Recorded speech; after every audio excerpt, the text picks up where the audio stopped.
You have an application from Harry Sneed III to rezone from residential residential R1 to agricultural for crop productions. This property is identified as county tax number 12400-A057, partial record number 11365.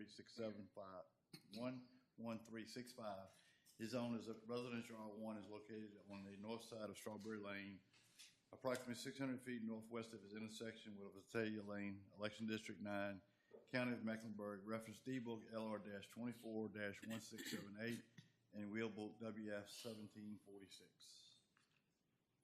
Anyone wishing to speak on this application? Hearing none, I'll open the public hearing for this application. Anyone wishing to speak? Hearing none, I'll close the public hearing. The wishes of the board, District 9. Yes, sir. I'd like to make the motion that we accept the rezoning application. Motion been made. All in favor say aye. Aye. Motion carries. Okay, you have an application from Stanley Homes to rezone from agricultural to business B1 for proposed business use. This property identified as county tax number 154-800-02-039, partial record number 3905, is zoned as agricultural and is located on the north side of Elm Hill at its intersection with Highway 4, Bugs Island Road. Election District 7, County of Mecklenburg, reference D-Book LR-24-2172. Anyone wishing to speak on this application? Hearing none, I'll open the public hearing for this application. Anyone wishing to speak? Hearing no one, I'll close the public hearing. That is my district, and I will move to approve the application. All in favor say aye. Aye. Motion carries.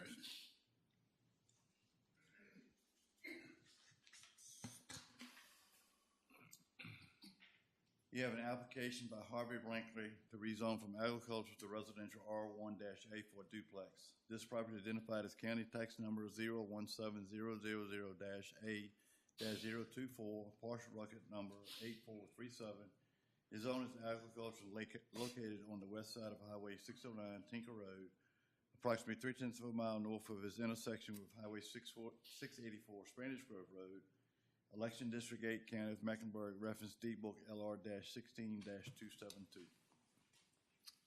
Anyone wishing to speak on behalf of this application? Hearing none, I'll open the public hearing for this application. Anyone wishing to speak? Hearing no one, I'll close the public hearing. The wishes of the board in District 8. Mr. Chairman, I'd like to approve this application with the recommendations of the Planning Commission. Motion's been made. All in favor say aye. Aye. The motion carries. You have an application by Justin Rule to rezone from residential R1 to residential R2.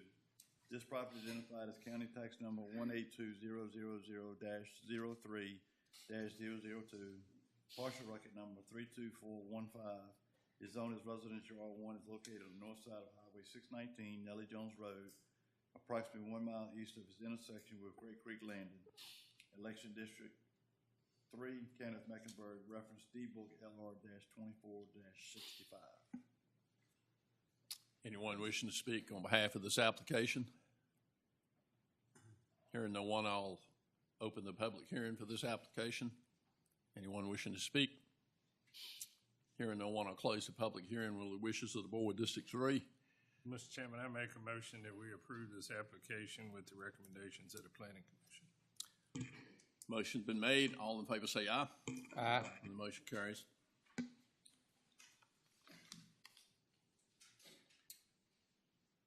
You have an application for Mecklenburg County to rezone Parkview Middle School from agricultural to industrial M1 for proposed industrial use.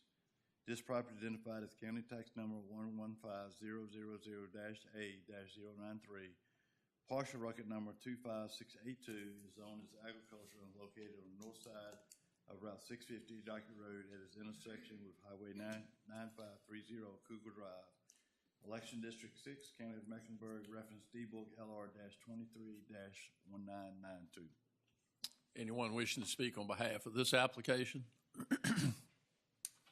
Hearing no one, I'll open the public hearing for the application. Anyone wishing to speak? Okay.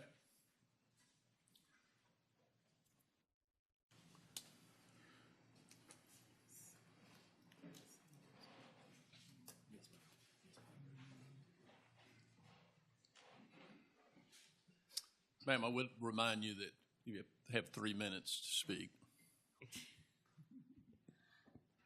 Thank you.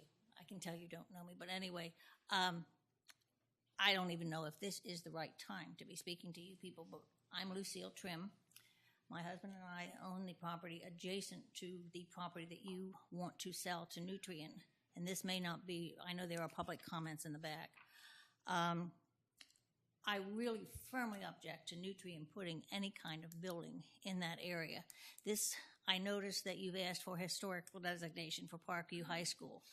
Parkview Middle School has a much more historical activity back there from 1743 when the land was granted from England to us. We have had back there in 1890, Dr. Ogburn bought the property. Sold curative waters for 25 cents a bottle from those creeks and those wells and those springs back there. We don't know how Nutrien is going to affect this. They may say, oh, they're going to keep everything clean, they're going to thing everything. I'm old, you can tell that. I've seen a lot. Something gets spilled, it gets washed down, it gets out into the streams, and we are down in there. Future generations will know nothing about the history of Mecklenburg County in this area if you allow something like this to begin to encroach on the agricultural and the residential area of that place. The people across the street are going to be affected. They think their properties, they bought this lovely house, they're going to live there. There's a school across the street. You're going to have Nutrien. I've seen it in town. I've seen their equipment that they have stored in there, which is just horrendous. You no longer will have a country road. 58, when we came here, I started coming here 65 years ago. 58 was a lovely area. Come out 58 now, it's awful. I don't want that to happen on Dockery Road. I don't want it to happen around Goods Ferry Road, and I'm afraid it will happen, and I'm afraid I've seen too many people come in and say, oh, well, let's just shove this under the carpet. I've also seen a lot where I know everybody knows everybody down here and everybody's friends and whatnot, but let's remember we have future generations coming in here. We have a lot of history on that property, and anytime anyone wants to listen to it, I'm happy to give it to you. And let you know what has gone on and what we have. Just as a matter of fact, for all of you, you all know what this is, and this is found on the property. It's an arrowhead. The Indians have been there. It's been there a long time. Please do not allow a Nutrien to put their warehouse and their storage area and all their tractors and trailers and equipment on that land. Don't ruin it for future generations. Thank you. Thank you.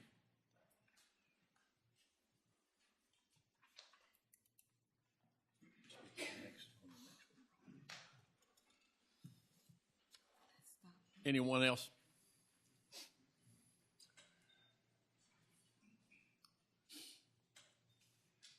Name's Chad Fuller on Victory Lane Body Shop, adjacent to the building that was burnt and the current building they're working out of.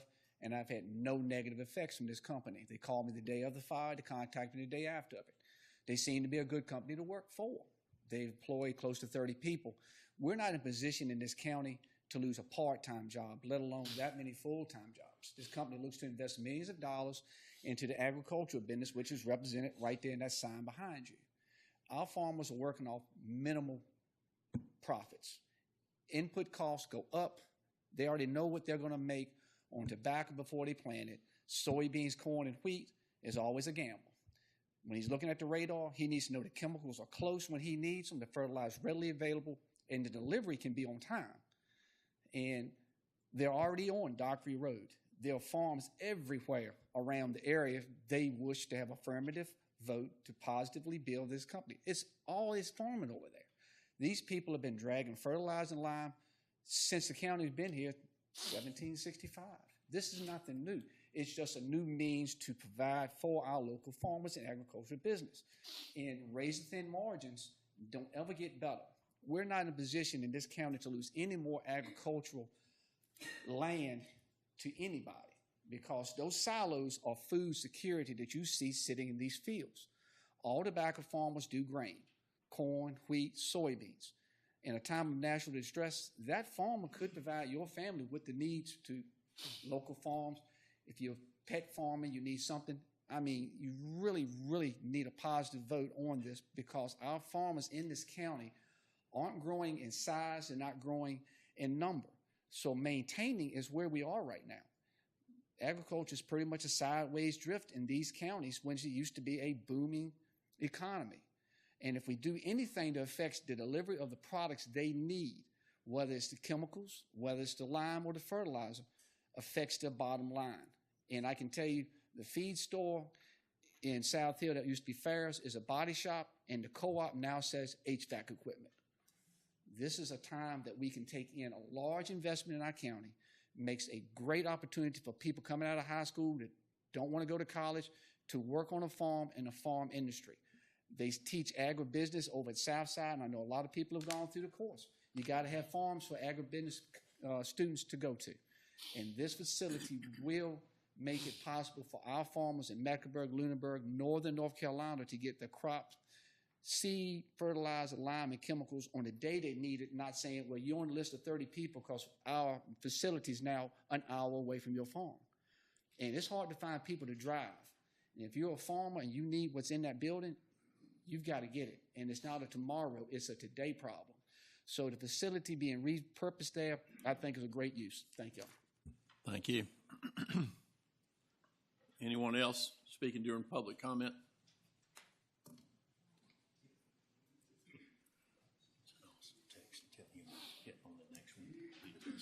Good evening, Board. My name is Willie Bennett. I'd like to echo a couple of comments that the First Lady made about the site at Parkview Middle School. It is a historical site, and I'd like the Board to not approve this application for that site, for the warehouse. Now, there are a lot of land in proximity of South Hill. Farmers have a lot of land around South Hill. They can purchase, this company can purchase land from one of these farmers and put that warehouse someplace else without putting it at that site. You have family members live in proximity of that site on Dockery Road, number 158. People live along 58 and number 1 highway. Their property backs up to this site. Why would you want to live near a warehouse? None against the warehouse now, because I've gone in that warehouse myself and it's in South Hill. But none against the warehouse, but there are a lot of other land that can be purchased by this company to put that warehouse. And I think it shouldn't be put on that historical site there. The site could be used for a residential site, but not as a site to a warehouse for fertilizer. Thank you, sir. Thank you. I have another comment about another subject. Is it okay to do it here? It's just be for this Okay, particular thank you, sir. item. No You can talk during public comment about what else you'd like to talk about. That's okay.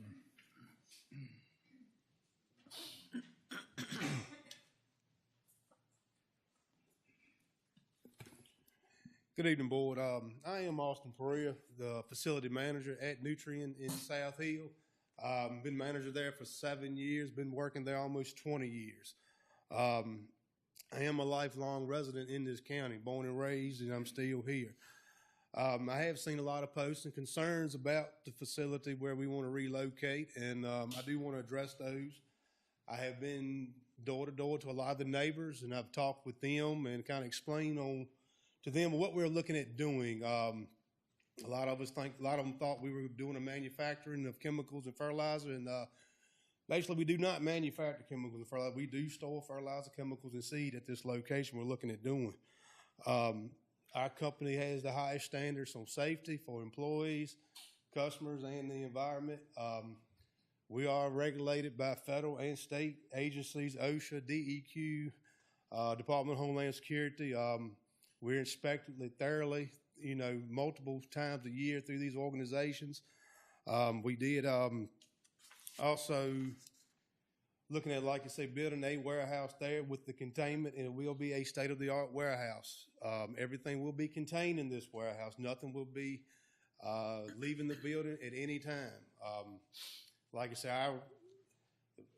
our recommendations are here for the state and federal regulations on our company. We are here. Federal and state wants us here, we're here. We go above and beyond to ensure everything was going to be maintained in this new warehouse. I do want to ensure the community, the folks and the neighbors on Dockery Road, Highway 1 and 58 there, that we'll do everything possible to be a smooth transaction and a good neighbor to this area. Like I say, like Mr. Fuller was talking about earlier, we've been beside him for 19 years. He's never had nothing negative to say about us. We are an agricultural community. We need a retail location in our area for our growers. Like I said, this is home for me. I do not want to leave Mecklenburg County. I love to keep our industry in this county for our growers, for our customers, and for our community. Like I said, I do have a lot of heartfelt for what happened in July 6th. Mr. Chairman, you mind me speaking on that for a minute? Can we you save wanna that hold one for the next item? But like I say, I am, like I say, local here. If anybody has any concerns and wants to talk one-on-one, I would like to meet with you. I don't get on a corporate jet and leave and fly home when I leave here. I can get in my truck and drive 10 minutes. So I do care about the concerns of the neighbors here, and I want to make sure everybody's on the same page and happy with what we're getting ready to do. And I would consider y'all's support for this, and like I said, I appreciate the time. Thank you. Anyone? Okay.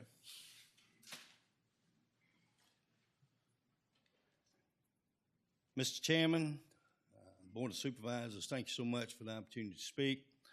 And first of all, I'd like to thank y'all for opening with a word of prayer. We've gotten so far away from a whole lot of things. I won't take any time on it, but I do appreciate the prayer.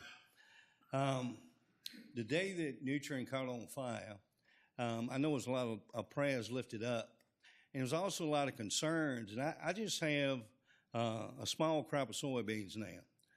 I do what you call piddle farming.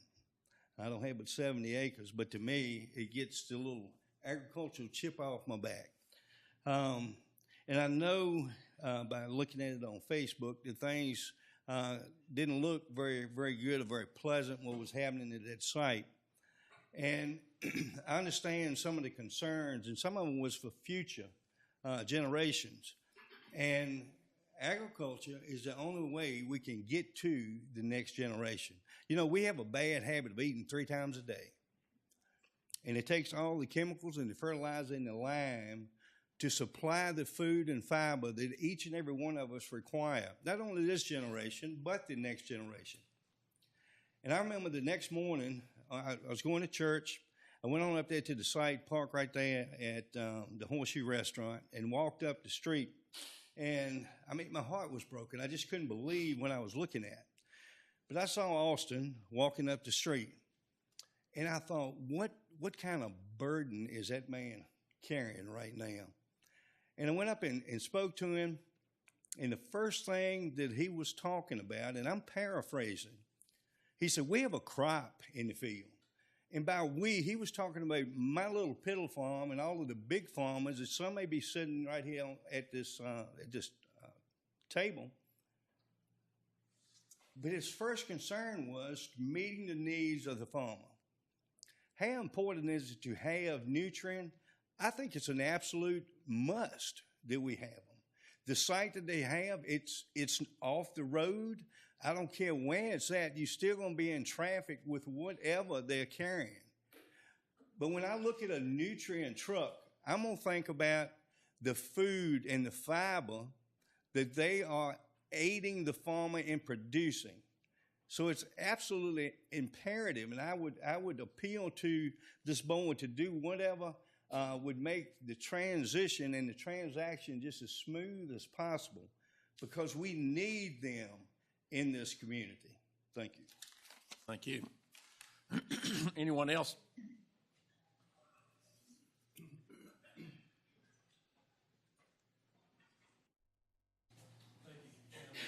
And fellow board members, I'm Bill Coleman, and I want to speak in favor of rezoning this property for Nutrien to build a seed and chemical warehouse. I worked for Nutrien 41 years before I retired, and I know that there are some concerns in the community, but as Austin said, Nutrien safety and environmental policies are stricter than the state of Virginia and the federal government, their policies. And one of the top industries in the county and surrounding counties is agriculture, and Nutrien plays a large part in the success of our farming communities. Austin Perea and his team are professional crop consultants and guide growers in their input decisions for success and profitability. And without them in this new location, it would leave a huge void in the agriculture community. Thank you. Thank you. Anyone else?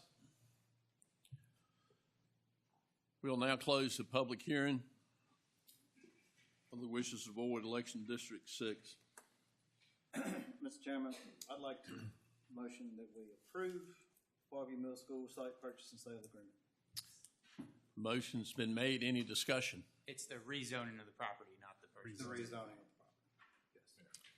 Okay. Motion's been made. Any discussion on the motion? Hearing none, all in favor say aye. Aye. All opposed? No. Motion. One no. The motion carries. All right, now moving on, we'll have a public hearing on the proposed conveyance of the property to Nutrient. And Austin, would you like to speak as applicant on that again?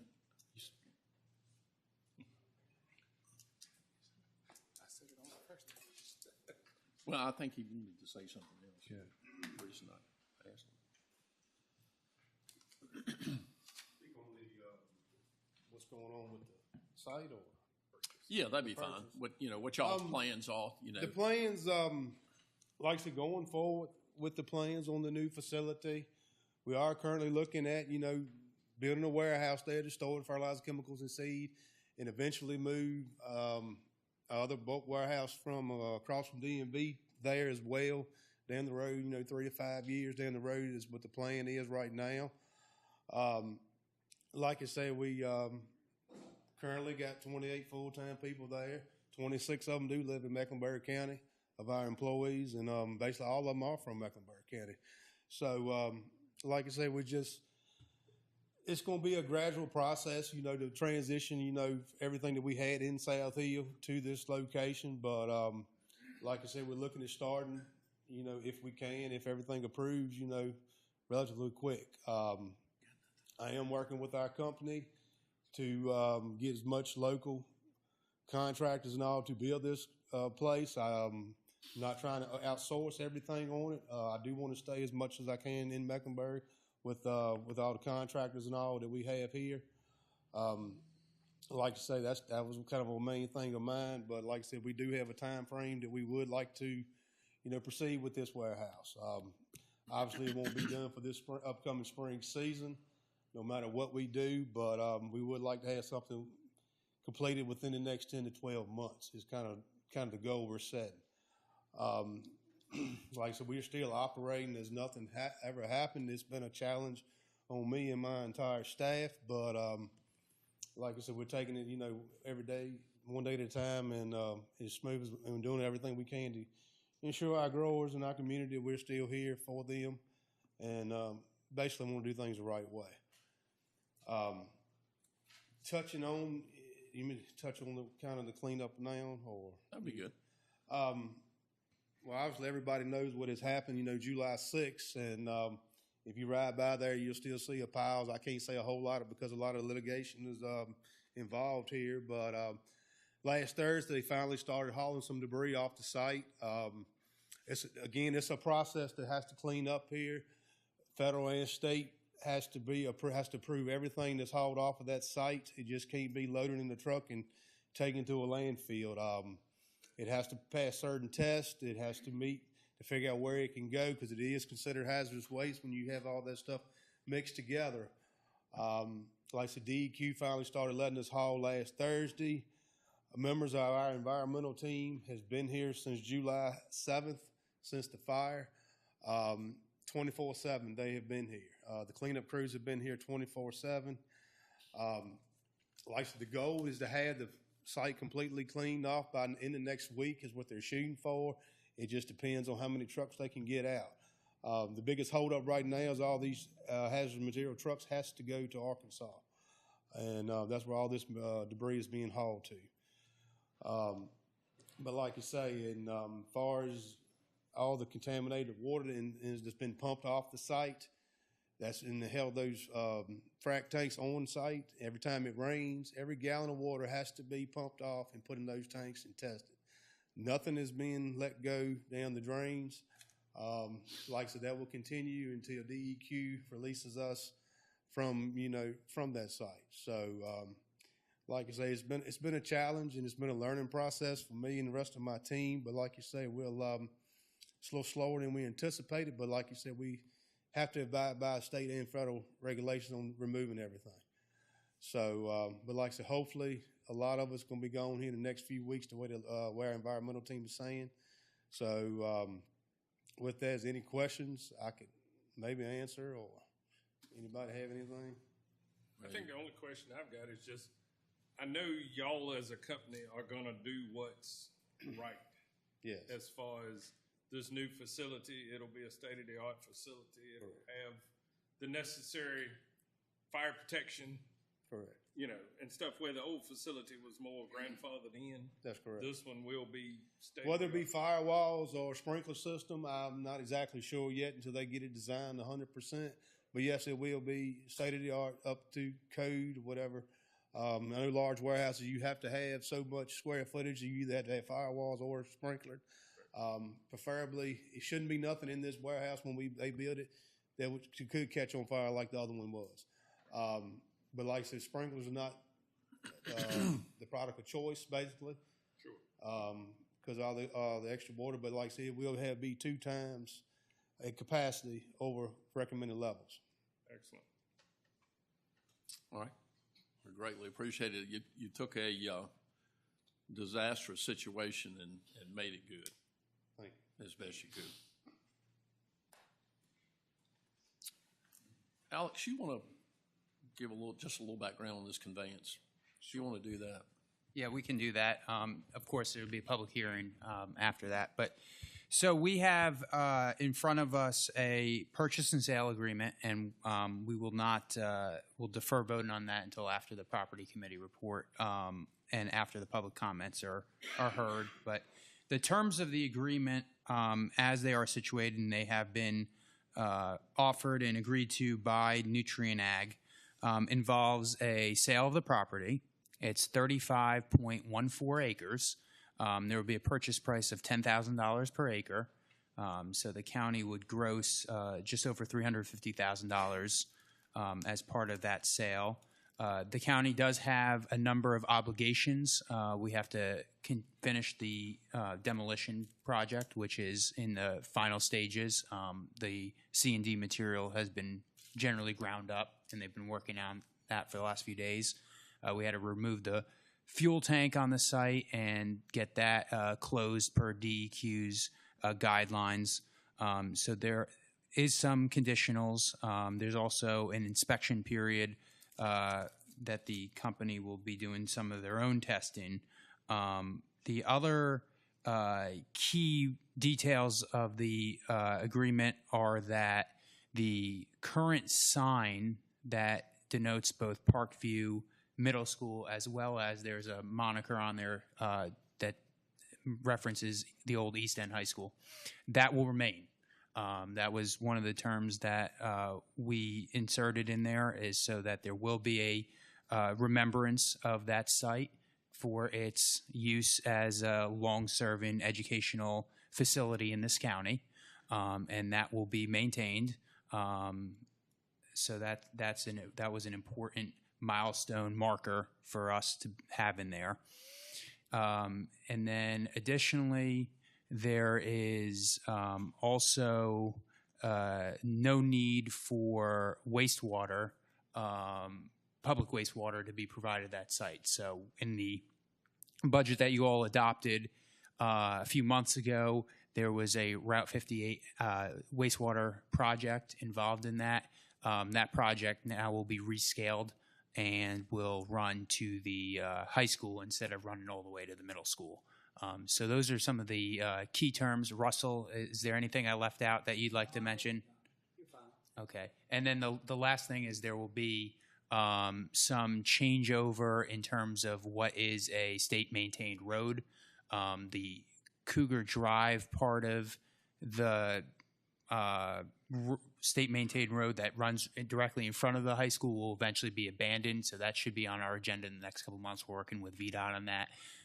The road that as Cougar Drive goes to the left of the school site to the back of it, that will actually remain in the state-maintained highway system so that the landowners on that side will have the access onto a publicly maintained road. Okay. All right, very good. So at this time, we will open the public hearing on the proposed conveyance to Nutrient. Anyone wishing to speak? Hearing no one, we will close the public hearing, and then we will take the rest of this up in the property committee. That's Am I correct? Okay. All right. Got a fun thing now.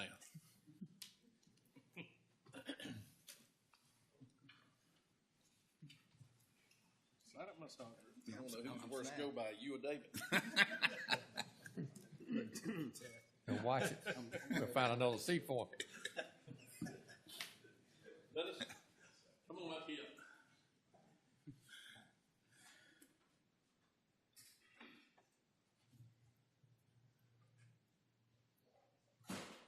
I think we got a long resolution here. Okay. Come on, stand on this side. Everybody always stands on this side. I don't want to mess things up. All right. Whereas Dennis King first began his association with the Mecklenburg County Landfill as a summer youth employee paying dumpsters, whereas Dennis King later proceeded to full-time employment with the county as a truck driver.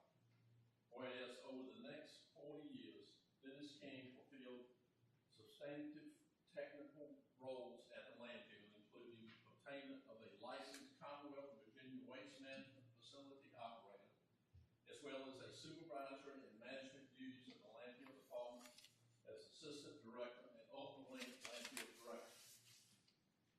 Whereas in his time with the landfill department, Dennis King was and untimely involved in the transformation of the Mecklenburg County landfill from operational landfill to closing landfill, and to continually ensure that the county adheres to all the Commonwealth and federal standards. Whereas Dennis King was also instrumental in numerous other landfill department projects, such as the launch of the county's full-scale convenience centers, the acquisition of numerous new landfill trucks, including the county's first roll-off truck, and the doubling of the landfill's full-time staff from the beginning of his career to the conclusion of his tenure. Whereas while in department leadership, Dennis contributed to the sustainment of a culture of excellence at the landfill department, provided a caring atmosphere for these essential county employees to thrive, and furnished the department's reputation and regular interactions with the citizens and customers. And whereas Dennis was an impactful to the well-being of Mecklenburg County outside of government employee, as he was within the government through his passion for mentoring and leadership through his pastoral duties. Now therefore be it resolved by the Board of Supervisors for Mecklenburg County, Virginia, that fullest commendation is hereby extended to Dennis King for his truly remarkable progression from summer youth employee to department director. The people of Mecklenburg County hereby employed to take note of this magnificent narrative. The highest appreciation of gratitude is hereby transmitted to Dennis King via this resolution, and the rousing applause and ovation to show some this evening for the dedication and loyalty Dennis demonstrated to Mecklenburg County and the Mecklenburg County Landfill Department. Congratulations.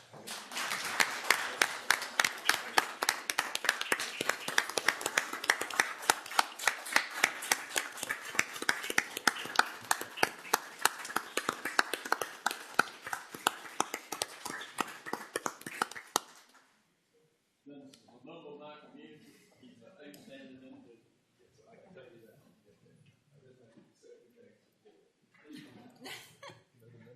Yeah. You will need 3 minutes, it'll be just a minute. We won't cut the light on. No light for you. It'll be real fast. Okay, Chairman Jennings, I accept this resolution. I would like to thank you and the entire Board of Supervisors for passing this resolution. I also would like to extend my thanks to the county administrator and to his staff I've been deeply honored and grateful for your support that has been shown to me throughout the years. I'm truly touched by the recognition and encouragement expressed in this resolution. But I realize I wouldn't be here today if it had not been for my staff who supported me, and my family and my lovely wife, Gwen, who stood by my side.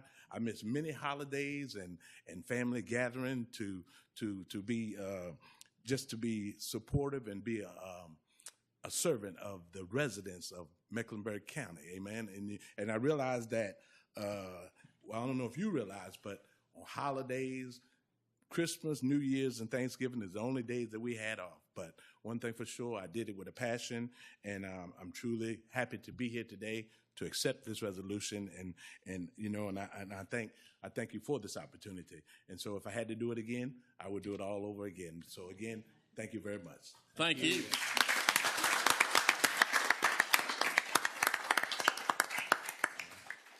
Any board members like any remarks? This resolution is a whole lot longer than Wayne's was. Maybe he did a better job. He's the only licensed one in the state of Virginia. All right. I would just say thank you. Yeah. Thank you for everything. Yeah, you can't thank y'all enough, to be honest with you. Outstanding job. And also, I would like to add up, correct me if I'm wrong, I think that to carry the credentials that he has, he's the only one in the state of Virginia that carries that credential. Am I correct? Or Mecklenburg County, the licenses. Only one of our. Yeah, Mecklenburg County employees. Now, there is a dwindling amount of people who are certified, especially who are certified and work for a government. Right.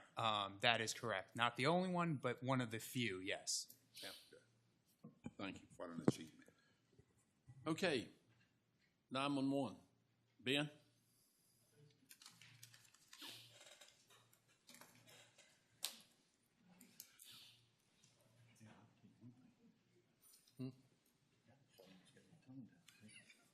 Yep.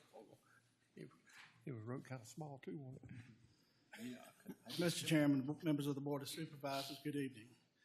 I stand before you this evening to recognize and celebrate the extraordinary achievements of two exceptional team members, Stacy Allen, our training coordinator, and Zorana Maples, our quality assurance coordinator. Both recently earned their Registered Public Safety Leader, RPL, designation from the Association of Public Communications Officials, APCO. This feat is a testament to their exceptional dedication and hard work. The RPL designation is not just a title, but a testament to their dedication, hard work, and commitment to excellence in public safety communications. Throughout a rigorous 12-month program, Stacy and Zorana completed 6 training modules to enhance their leadership skills, strategic thinking, and overall ability to serve our center and our community. This program demanded a high-level commitment as participants balanced their day-to-day responsibilities with intense requirements of this advanced training. Stacy and Zorana have met and exceeded these demands, often at the cost of personal time and comfort. Their unwavering dedication to public safety communication and the people of Mecklenburg County is genuinely commendable. As part of this demanding program, Stacy and Zorana undertook a project that has culminated in a truly monumental achievement of Mecklenburg County Emergency Communications, the accreditation of our training program. This has been an 8-year journey, one that Stacy began by building our training program from the ground up. The successful accreditation of our program is not just a personal victory for Stacy and Zorana, but a historic first for Mecklenburg County Emergency Communications. Their achievements serve as a beacon of inspiration for all of us, showing what can be accomplished with dedicated and hard work. By achieving this national accreditation and earning their RPL designation, Stacy and Zorana have demonstrated their unwavering commitment to excellence and innovation. Their work has significantly enhanced our community safety and security and setting a new standard for our department and reassuring the community of our unwavering dedication to their safety.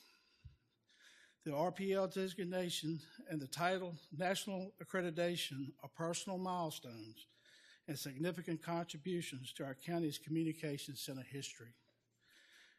As we celebrate these two extraordinary leaders, I also want to extend my profound appreciation to our team members.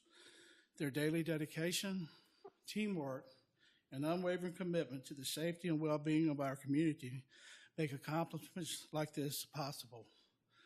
Together, we are building a stronger, safer Mecklenburg County where excellence in public service is not just our goal, but our standard. This time, I have a few pictures I want to show the board. We attended the 90th annual APCO Training and Expo in Orlando.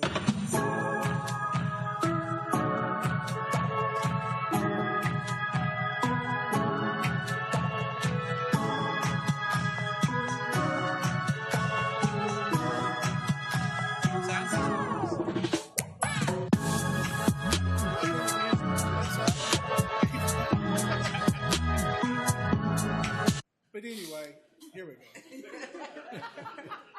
I did not do that. But Jenny's in control over that. I give it to her because I was scared I'd mess it up. So if you go back one, Jenny. Okay, here's a picture of Stacy and Z, and you see them pointing there, and they're pointing at Mecklenburg County Emergency Communications, and it says Boyd, Virginia. You know, I just want to point out, you know, we were among PSAPs across the country that received this accreditation. Some that were Raleigh-Wake, Loudoun County, Virginia Beach. You know, it's a big deal, you know, for us. I mean, it took a lot of hard work and dedication from Stacy and Z to get there. And, you know, I'm truly grateful and blessed, you know, to have them on our team. You know, move over. This was Stacy at the Food for Luncheon reception where we received our plaque for our national accreditation for training. We were there with almost 6,000 other public safety communications officials from across the country and around the world. There were 12 countries represented. One other, and this is just Stacy and Z at the Extinguished Achievers Breakfast where they went to be recognized and receive their RPL. And the last one is just us three there receiving the award. But I just want to say, you know, I'm very proud of these two. They are a big part of my team at 911, and I want you to join me in congratulations, Stacy and Z, Zerona Maples, on outstanding achievements and recognize our team's collective efforts. Absolutely.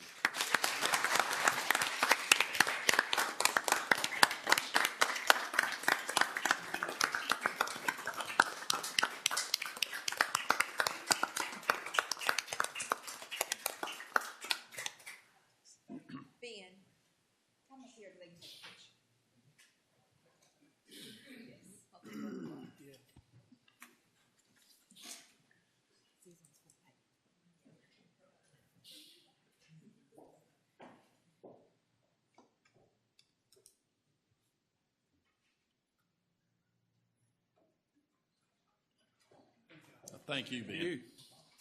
Very good.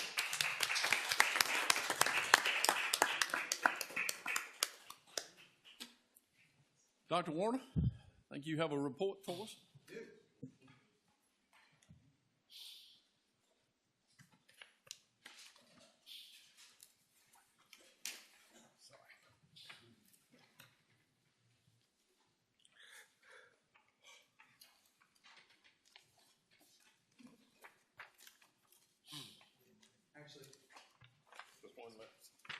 Good evening, Mr. Chairman, board members, and Administrator Gottschalk. You have actually two documents before you. At your last board meeting, a request was made concerning instructional funds, and at the end of the year last year, you'll see on the first page that Mecklenburg County Public Schools requested that Fund 1 categorical transfer be made.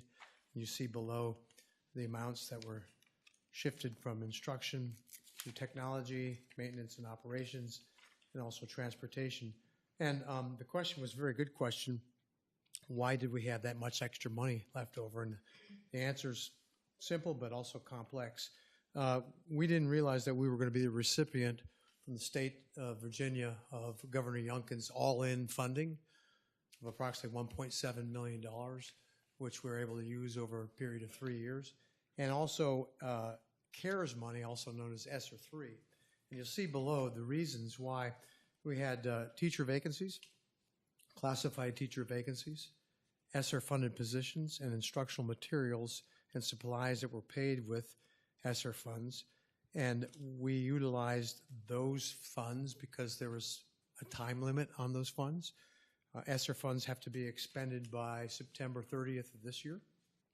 And the all-in money had to be expended to a certain degree the first year and a certain percentage next year and the year after. And you'll see that the total savings equates to the total request for the instructional transfer of funds to those other departments. And there's another asterisk there about our vacancies. At any point in time, we have between 14 to 33 vacancies. Some went unfilled all year. Many were filled with teachers covering classes during planning period with a stipend, and others were filled with long-term subs when there were substantial savings. And I hope that that information is helpful. The next page, I'm not going to read all this. I gave you the all of the data. I'm just going to touch upon the items. I'll just read the first paragraph. As evidenced by our school opening, the turnout by parents and students to our open house on August the 7th, the SOL scores from our recent testing, where we will soon be fully accredited again, in the past 4 weeks of school, our teachers and staff have been remarkable and should be praised not only for keeping our students safe and for loving them, but also for providing them the instruction and the tools that they need to succeed to the next level and or in life. Many, many thanks to our educators, bus drivers, food service workers, administrators, support staff, coaches, and volunteers here in Mecklenburg County. They make all the difference in the world to our kids. So you have before you some of the data. I'll just touch upon it. Mecklenburg County Public Schools has a brand new website. It's very well done. For those people who have used the website in the past, it'll take a few visits before you get acclimated to it.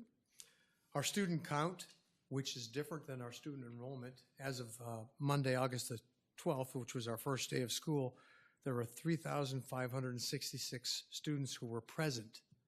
This did not include the 179 pre-K kindergarten students who are funded separately through Virginia Preschool Initiative funds.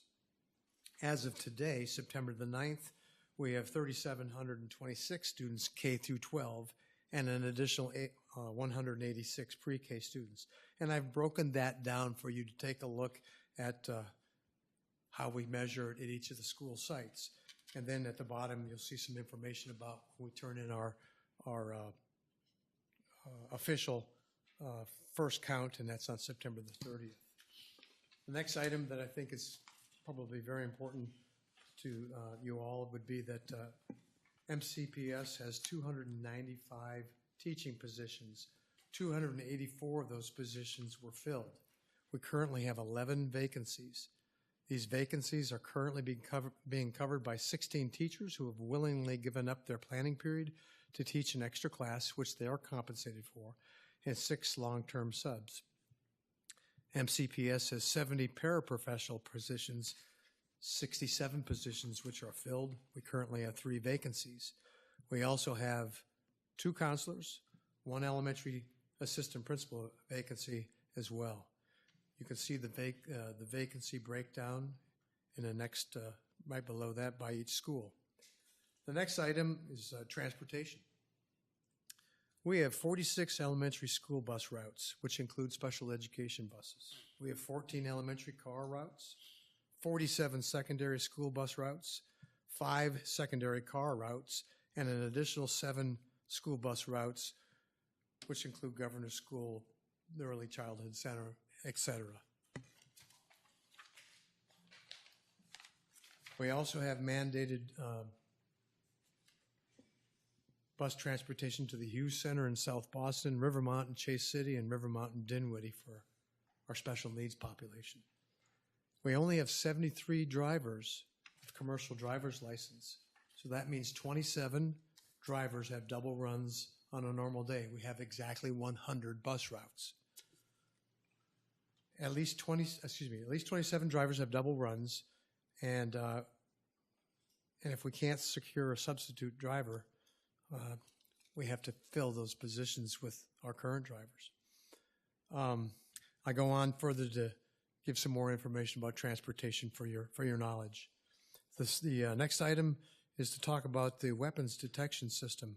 Mecklenburg County Public Schools purchased 6 Extract 1 weapons detection systems for the middle and the high school. We are one of the last school divisions in Region 3 to implement the safety protocol, specifically because the technology had not yet been refined and the cost had not yet reflected the lack of quality. The items that were on sale the previous year were $250,000 a pop. They've come down considerably at $70,000, and we were able to use ESSER funds to supplement those purchases. There is one unit deployed in front of each of the 2 schools to screen all students and visitors to the school from 7:15 a.m. to 3:15 p.m., not unlike the courthouse. 2 of the units in each of the schools will be situated in the rear of the building for bus unloading. And these units are designed to permit students to traverse swiftly into the middle school and high school with their backpacks. That's the plan. Since it's brand new, we've had to train the kids on what they can bring to school, what they should not bring, and how to get through the metal detectors in an efficient manner. We've now gotten that down to a point where we can get our kids in on time. This is very timely. Of course, unfortunately, we've had a tragedy just recently, and then a copycat tragedy. The first tragedy, of course, was in Georgia, and then Sheriff Hawkins explained to me when we were standing outside that they had some copycat issues in Maryland. Our students and parents have been exceptionally cooperative, and they understand that this new protocol is for the safety and security of all, in which we thank them.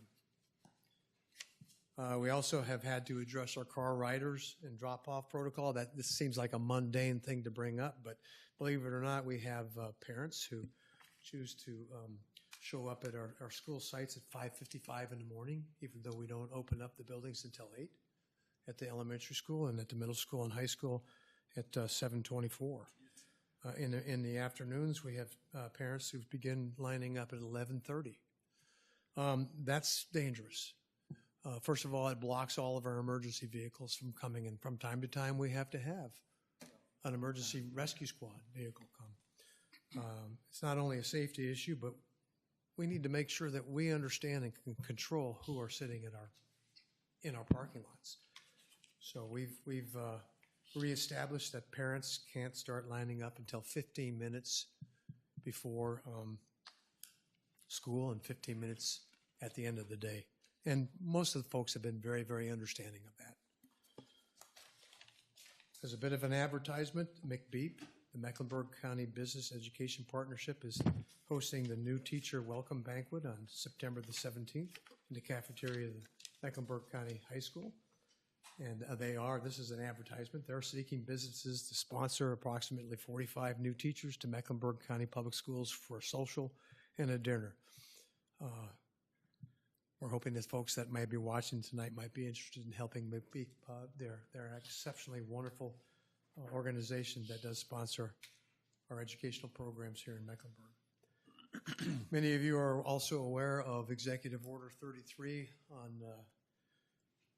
in June 9th, I believe.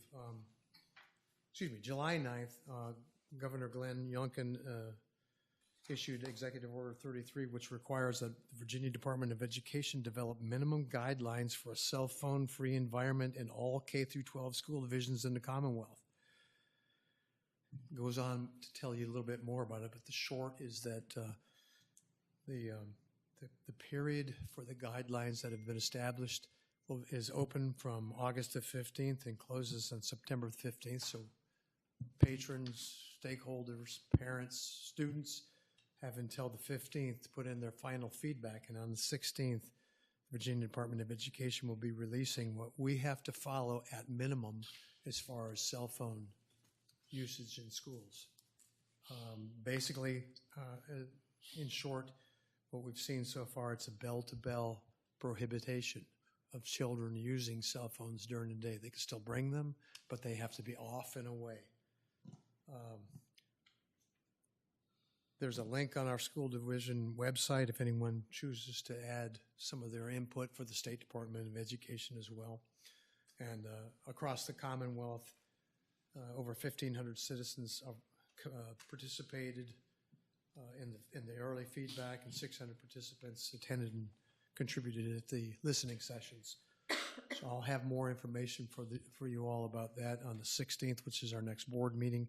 And then as a school division, we're going to be putting together our final policy with regard to cell phones.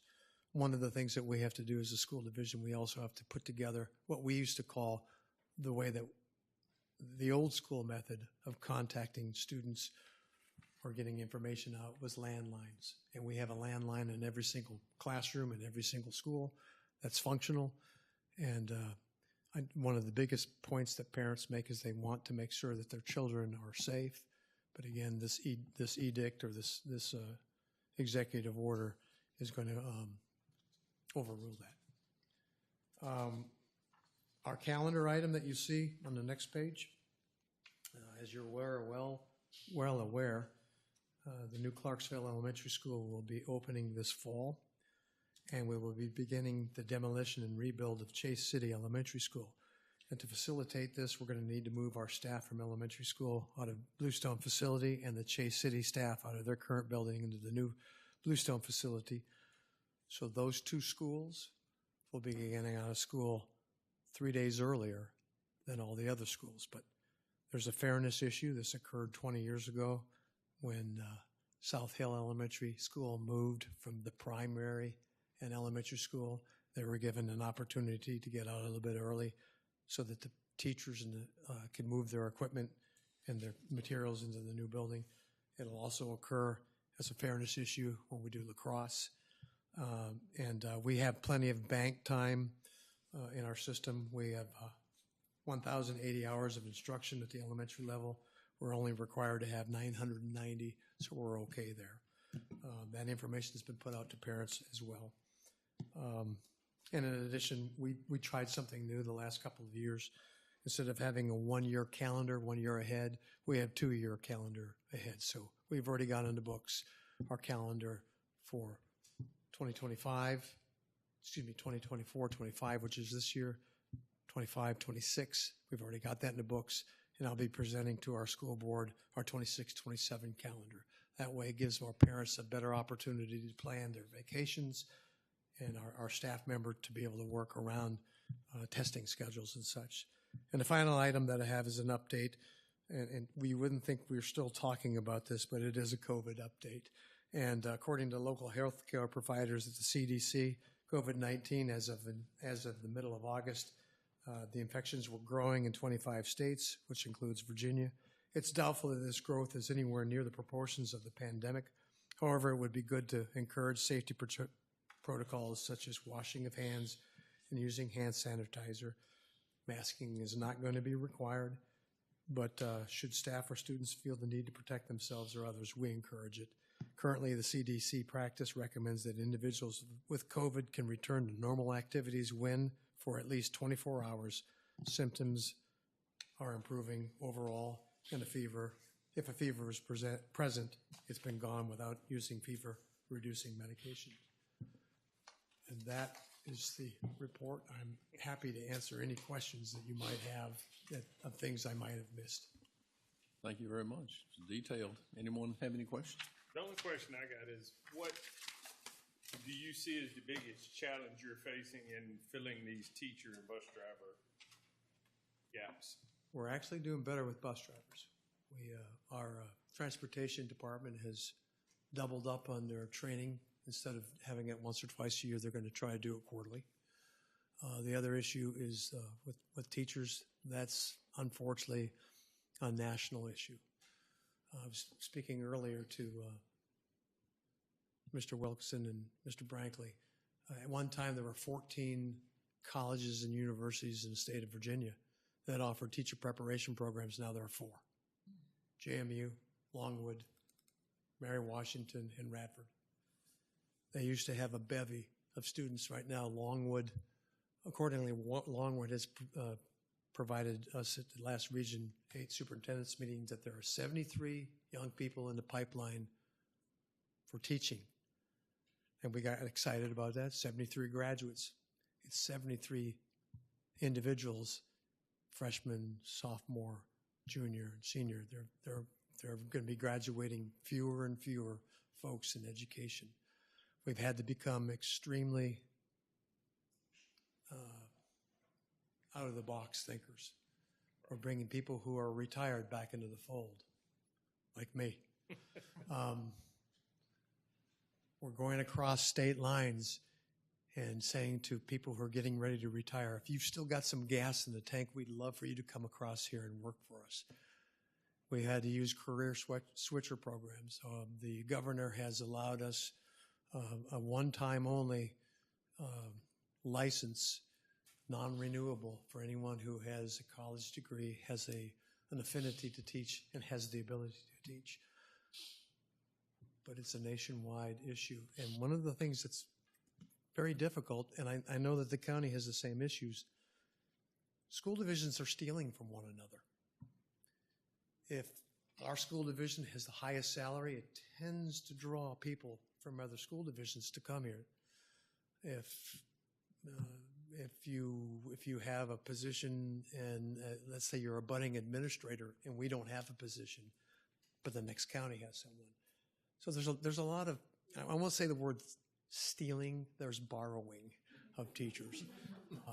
But that's an ongoing issue. And the one thing you never would have thought, at one time, physical education, art teachers, and history teachers, there were lots of them. And they had a hard time finding jobs. Right now, those are the hardest positions for us to fill. So the world is changing, and we're having to pivot to match that change as well. Thank you, sir. You bet. Thank you. Thank you.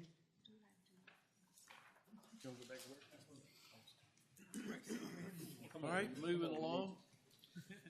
Ms. Blackwell on the Personnel Committee.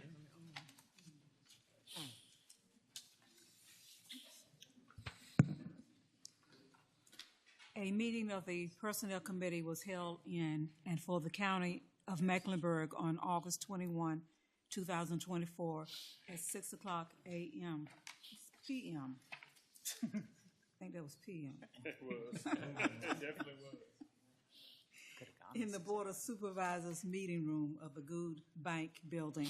Members present, Brenda Blackwell, Sterling Wilkinson, and Tom Tanner. Members absent, Claudia Lundy. Also present, Andy Hargrove, Supervisor, Alice Gottschalk, County Administrator, Judy Sheffield, Assistant County Administrator, John Teller, Emergency Services Coordinator, Brent Evans, MCSO Major, and Jenny Whitmore, Clerk. Mr. Gottschalk and Major Evans advised the committee that Virginia has awarded an enormous amount of funding to support behavioral health. Mrs. Beth Engelhorn, Director of Southside Behavioral Health, has approached the county requesting a full-time law enforcement officer to be assigned to SBH. SBH has opened a new crisis center in South Hill with hopes to eventually be available 24 hours a day. They explained that this position would be reimbursed by SBH, but would need to be a sheriff's office sworn officer. Upon motion of Tom Tanner, the board voted unanimously to approve requests from Southside Behavioral Health to create a new law enforcement position. Brenda Blackwell, Sterling Wilkinson, Tom Tanner voted aye. Do we have a motion to create a new law enforcement position? So moved. Okay, motion's been made to create this law enforcement position. All in favor say aye. Aye. The motion carries. Upon motion of Sterling Wilkinson, the board voted unanimously to convene closed session 2.2-3711A1 of the Code of Virginia. Discussion, consideration, or interviews of prospective candidates for employment, assignment, appointment, promotion, performance, demotion, salaries, disciplining, or resignation of specific public officers, appointees, or employees of any public body. Brenda Blackwell, Sterling Wilkinson, Tom Tanner voted aye. Upon motion of Brenda Blackwell, the board voted unanimously to reconvene open session. Brenda Blackwell, Sterling Wilkinson, Tom Tanner voted aye. Upon motion of Tom Tanner, the board voted unanimously to adopt the following certification resolution.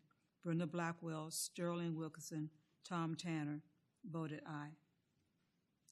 At this point, the meeting was adjourned. Okay. Thank you. Mr. Brinkley, Legislative Committee. Yes, sir, Mr. Chairman. A meeting of the Board of Supervisors Legislative Committee was held in and for the County of Mecklenburg on September the 9th, 2024 at 6 p.m. in the Board of Supervisors meeting room of the Goose Bank Building. Members present: David Brinkley, Chairman; Claudia Lundy, Andy Hargrove, Dennis Spence. Chairman Brinkley called the meeting to order. Mr. Shelton Bowers with Parker Design Group presented to the committee. Mr. Bowers was asked to conduct a review of the county's zoning and subdivision ordinance. His review found that there is pressing need for update and revision. Mr. Bowers elaborated upon the most significant items that needed to be addressed upon emphasis the importance of a complete revision. Mr. Gotcha and Mr. Bowers informed the committee of options for the next steps in the zoning and subdivision process. Upon a motion of Ms. Claudia Lundy, the board voted unanimously to convene closed session. Then upon a motion by Mr. Andy Hargrove, the board voted unanimously to reconvene to open session, and it was voted by David Brinkley, Claudia Lundy, Andy Hargrove, and Dennis Spence voted aye. Then upon a motion of Andy Hargrove, the board voted unanimously to adopt the following certified resolution. David Brinkley, Claudia Lundy, Andy Hargrove, and Dennis Smith voted aye, and the meeting was adjourned. Okay. Thank you, Mr. Brinkley. Mr. Wilkinson, Property Committee. Thank you, Mr. Chairman. A meeting on the Board of Supervisors Property Committee was held in for the County of Mecklenburg on September 9th, 2024 at 6 p.m. in the Board of Supervisors meeting room of the Goose Bank Building. Mr. Gottschalk informed the committee that a business client, Nutrient Ag Solutions, expressed interest in the Parkview Middle School site. County staff negotiated a purchase and sale agreement with Nutrient. Mr. Gottschalk reviewed the terms of the purchase and sale agreement, which included a purchase price of $351,800 for the 35.18-acre site. Mr. Gottschalk also mentioned that this agreement contains several performance conditions. Part of this transaction, the Parkview Middle School sign will remain on site to mark the educational legacy of the property. Upon a motion of Dennis Spence, the board voted unanimously to approve the Parkview Middle School site purchase and sale agreement. Sterling Wilkinson, Claudia Lundy, David Brinkley, Andy Hargrove, Dennis Spence voted aye. I'd like to pause right there, Mr. Chairman, and put this motion to the full board to approve the Parkview Middle School site purchase and sale agreement. Everyone's heard the motion. Any discussion? All in favor of the motion say aye. Aye. Motion carries. Okay. Upon a motion of David Brinkley, the board voted unanimously to approve C, closed session pursuant to 2.2-3711 Code of Virginia, A.3. Discussion or consideration of the acquisition of real property for a public purpose or of the disposition of publicly held real property, where discussion in an open meeting would adversely affect the bargaining position or negotiating strategy of the public body. Sterling Wilkinson, Claudia Lundy, David Brinkley, Andy Hargrove, Dennis Spence voted aye. Upon a motion of Andy Hargrove, the board voted unanimously to reconvene in open session. Sterling Wilkinson, Claudia Lundy, David Brinkley, Andy Hargrove, Dennis Spence voted aye. And upon a motion of Andy Hargrove, the board voted unanimously to adopt the following certification resolution. Sterling Wilkinson, Claudia Lundy, David Franklin, Andy Hargrove, Dennis Spence voted aye.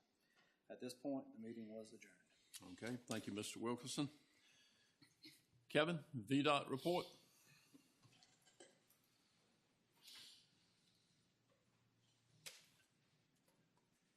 All right, good evening, everyone.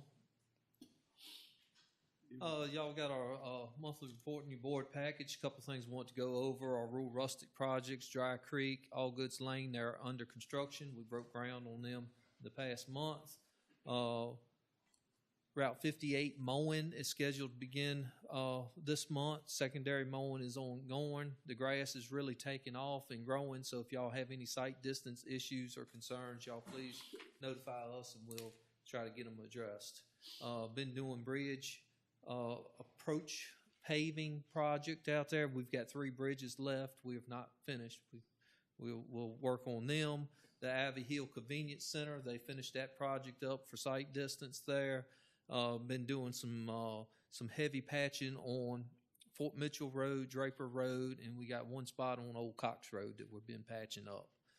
We also got one pipe to replace. This is at the crossover at Route 58 and 49 South. So if you see a rough area there, that's on our radar, and we will be addressing that situation. That's all I've got, unless y'all have any questions. I've got one, Kevin. I know, like you first mentioned about the grass on the sides of roads and everything.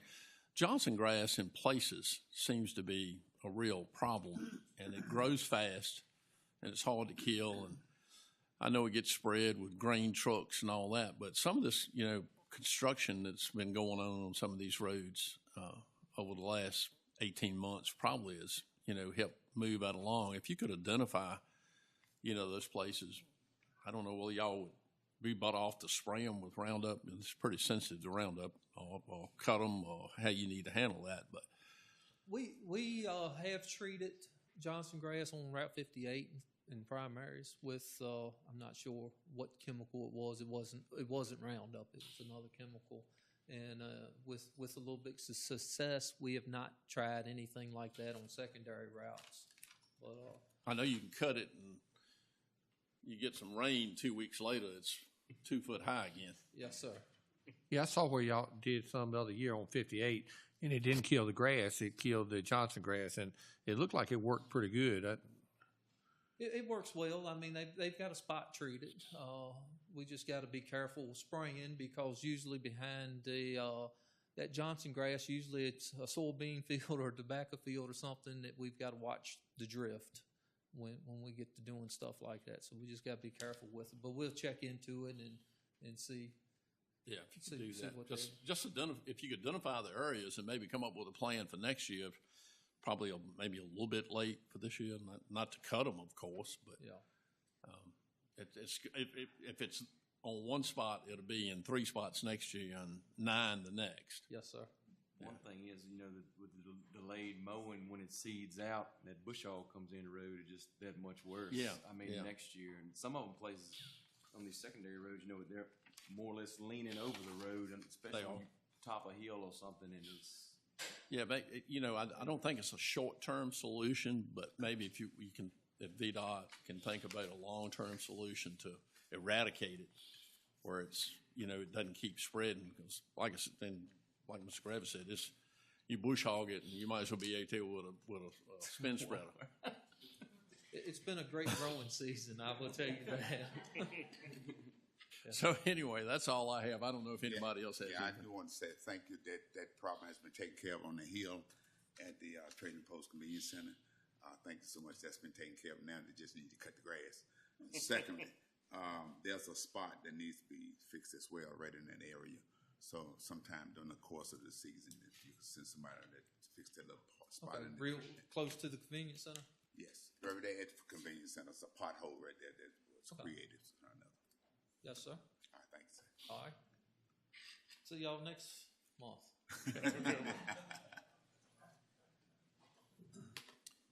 All righty, moving right along. Public comment. Jenny? We have one person that hasn't spoken yet. She still wishes to. Miss Patricia McCarty. I'd like to remind everybody again, you're in public comment. You got 3 minutes. Thank you. Good evening, board members. As a vested lifelong resident and current council member of the town of Chase City, I'm here to express my support for the 2 available solar slots under consideration. These projects represent a valuable opportunity for our community, not only in terms of sustainability, but also through the financial benefits they can provide. While our tax revenue in Chase City is small, our needs are large. Our infrastructure is in constant need of repairs. Our taxpayers' dollars should be spent on those vital infrastructure needs. Monies that are received outside of taxpayer dollars are crucial to enrich the quality of life and betterment of our town. The funding generated by these projects could be used to improve the quality of life for our current citizens, as well as attract prospective residents and businesses to our town. I strongly urge the board to approve these solar initiatives as they align with the long-term growth and prosperity of our town, our county, and our communities. Our citizens deserve it. Also, I would like to, as I'm also a town council member, I am also the Estes Center at Southside Virginia Community College's Estes Center Education Site Coordinator. And I wanted to invite each of you to tour our facility just to see the great things that are happening at the Estes Center in collaboration with Southside Virginia Community College as well as other agencies. Thank you for your time. Thank you. Jim, that guy back in the back had something else to say, you know, when he made a comment. Anyone else? Yeah.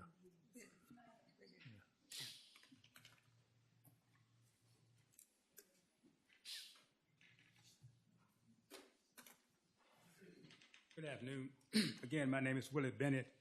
My concern is about a real estate sign on my road where I live at the intersection. Is this appropriate to speak on that now? Mm-hmm. Yes, okay, thank you. I reside at on Old St. Tammany Road in Bracy, and at the intersection of Old St. Tammany Road and 903, very busy intersection, there is a 4x8 real estate sign in proximity of the intersection. Now, the sign is not advertising the property, but the sign is advertising the business, the real estate business.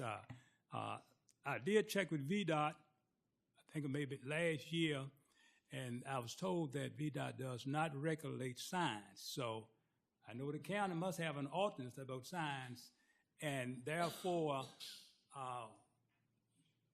driving out in the morning when the sun is bright, you cannot see oncoming traffic. The traffic is traveling west on 903, approaching, get ready to get on 85, going north or south on 85. And also, there's a water tower that was been put up there, installed recently in the last 6 months. So that's on the right-hand side coming out of Old St. Tammany Road. But that sign is obstructing the view of drivers. You have school buses, farm equipment, logging trucks using that road. So, and senior citizen coming out of Old St. Tammany Road trying to enter 903. And the sign is too close to the intersection. The sign can be moved back to the wood line and still be visible to people who want to see it. I don't know why they put it so close to the intersection. And when you come at the intersection, you have to really accelerate to get out there. If you're going right toward Interstate 85, you're doing okay, unless hoping somebody don't hit you in the back. But if you want to make a left turn and going east on 903, you have to kind of look way out there because them cars are speeding coming up that highway. Now, the speed limit is 40 miles per hour, but some of them appears to be speeding much faster. They have to be, because many times I see them little blue lights, so they must be speeding. So the cops out there stopping, but I'm hoping that the sign can be moved back toward the wood line so to give drivers more of a visibility and give them time to get out in that intersection when they trying to get on 903. Thank you. Thank you. Anyone else? All right, Alex, I believe you're up. Okay. Thank you, Mr. Chair. The first item we have tonight has turned into just for information, and action will be needed at a later date. We were approached from Charter Communications a few weeks ago, and they are installing broadband and cable in North Carolina. You want me to hold for a sec? Yeah. Now, if I could have your attention, if y'all could carry that conversation, Robert, if we could have that conversation a little bit later and let him finish that report. Thank you.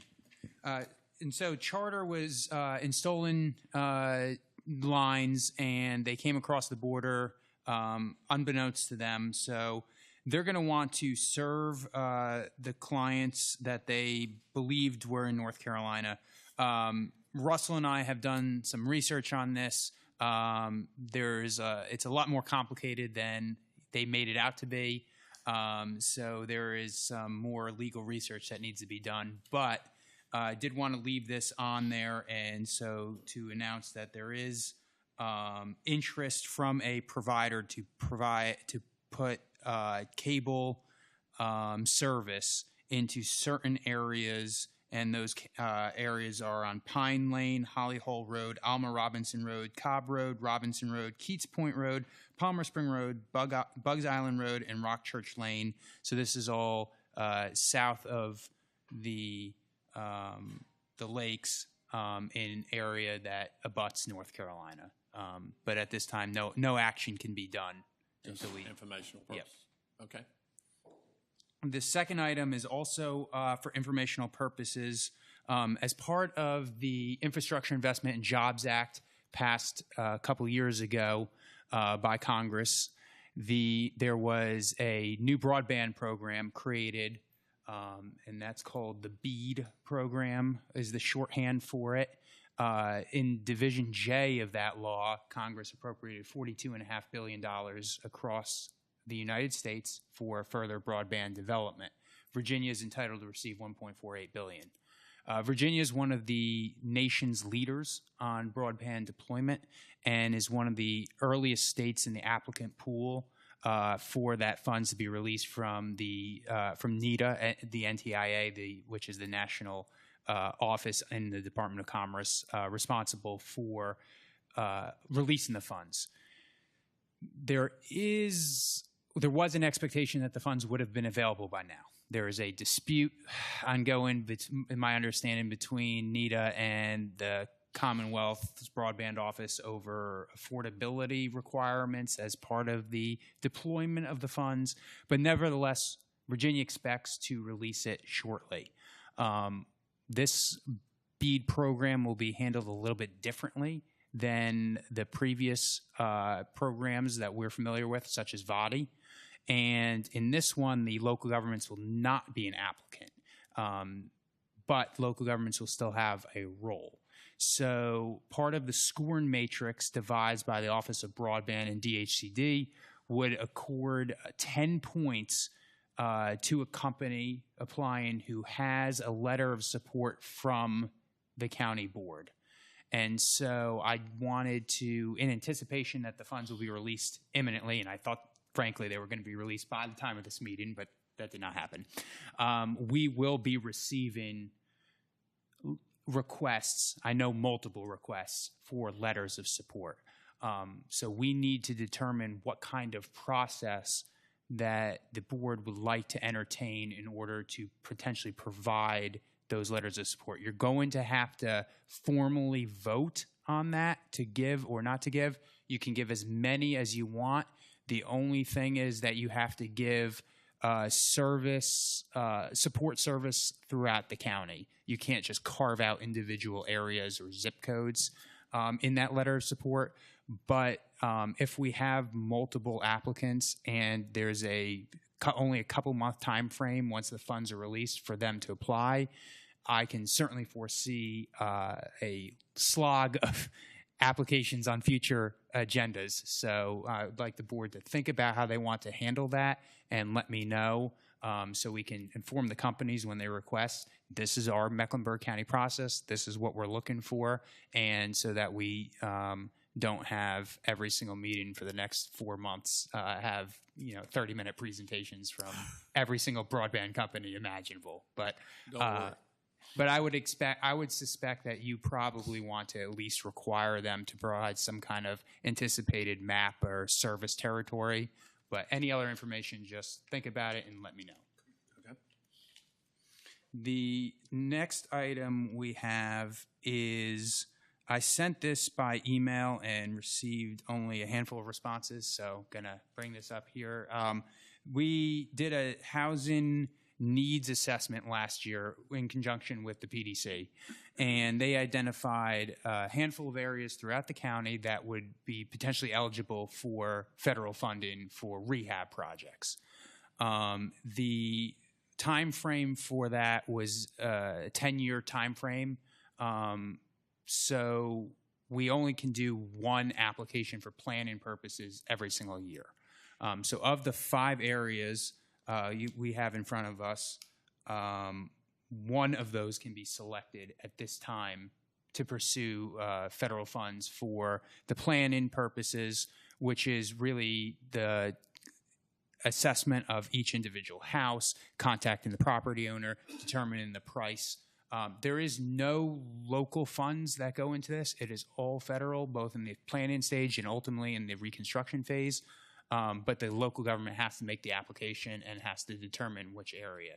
So before you, you have a spot in District 1, which is on Old Sudan Road, a spot in District 3 on Black Ridge and Ingram Road, two spots in District 5, one on Oak Road and Surface Road, and one on Clover Road, and then one that is at the intersection of Districts 8 and 9 at Highway 49 and Irwin Road.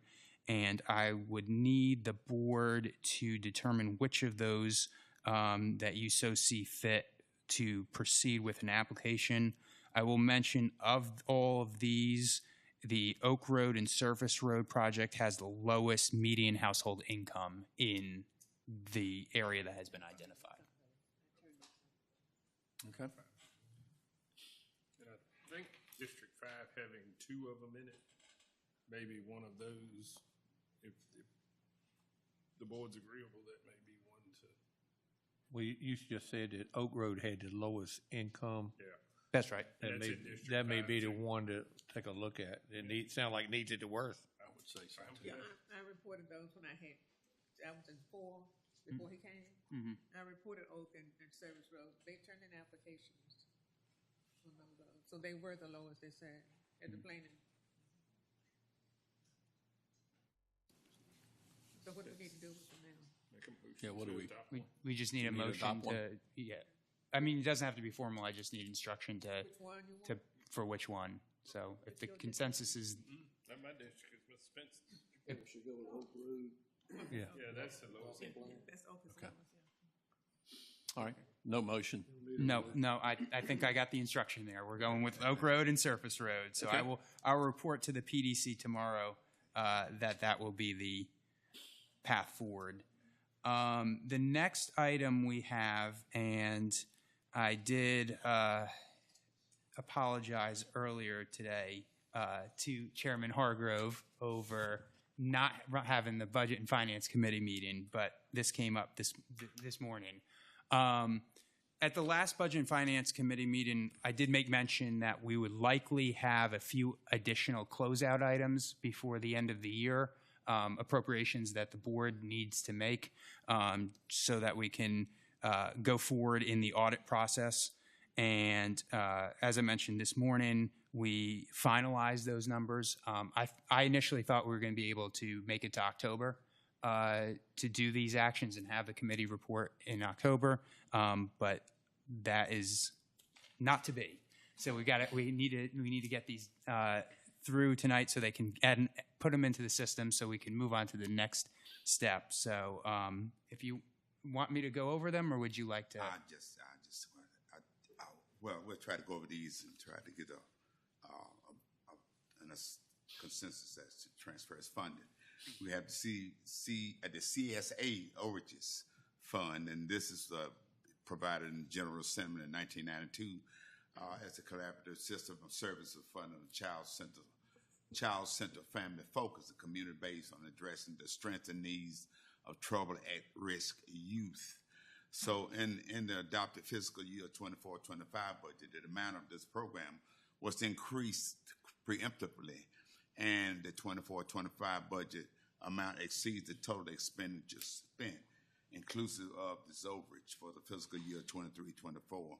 I want to move to make a motion to approve this action be recommended at the Board of Supervisors hereby appropriate $293,447.11 to the CSA Fund number 208 of the fiscal year 23-24 budget for the payment of the CSA expenditures with revenue from fund balance estimated and increased in the fund accordingly. Okay. You move this as a motion, sir. Okay, the motion's been made. Any discussion on the motion? All in favor say aye. Aye. Motion carries. All right, the Thine Memorial Fund, number 709. Thine Memorial received a bequest at this time. The county agreed to serve this fiscal agents for this gift to save the Thine Memorial administrative costs. And in the past year, the memorial requested a payment on interest proceed accrued over the years. I would like to make a motion to approve this action and recommended by the Board of Supervisors to hereby appropriate $3,209.65 to the Memorial Fund, Thine Memorial Fund of number 709 in the fiscal year of 23-24 budget.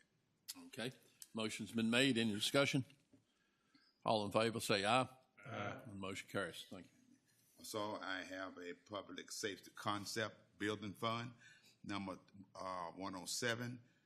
In this fiscal year budget, the Public Safety Building Concept Plan was approved by the board and funded through the county CIP fund.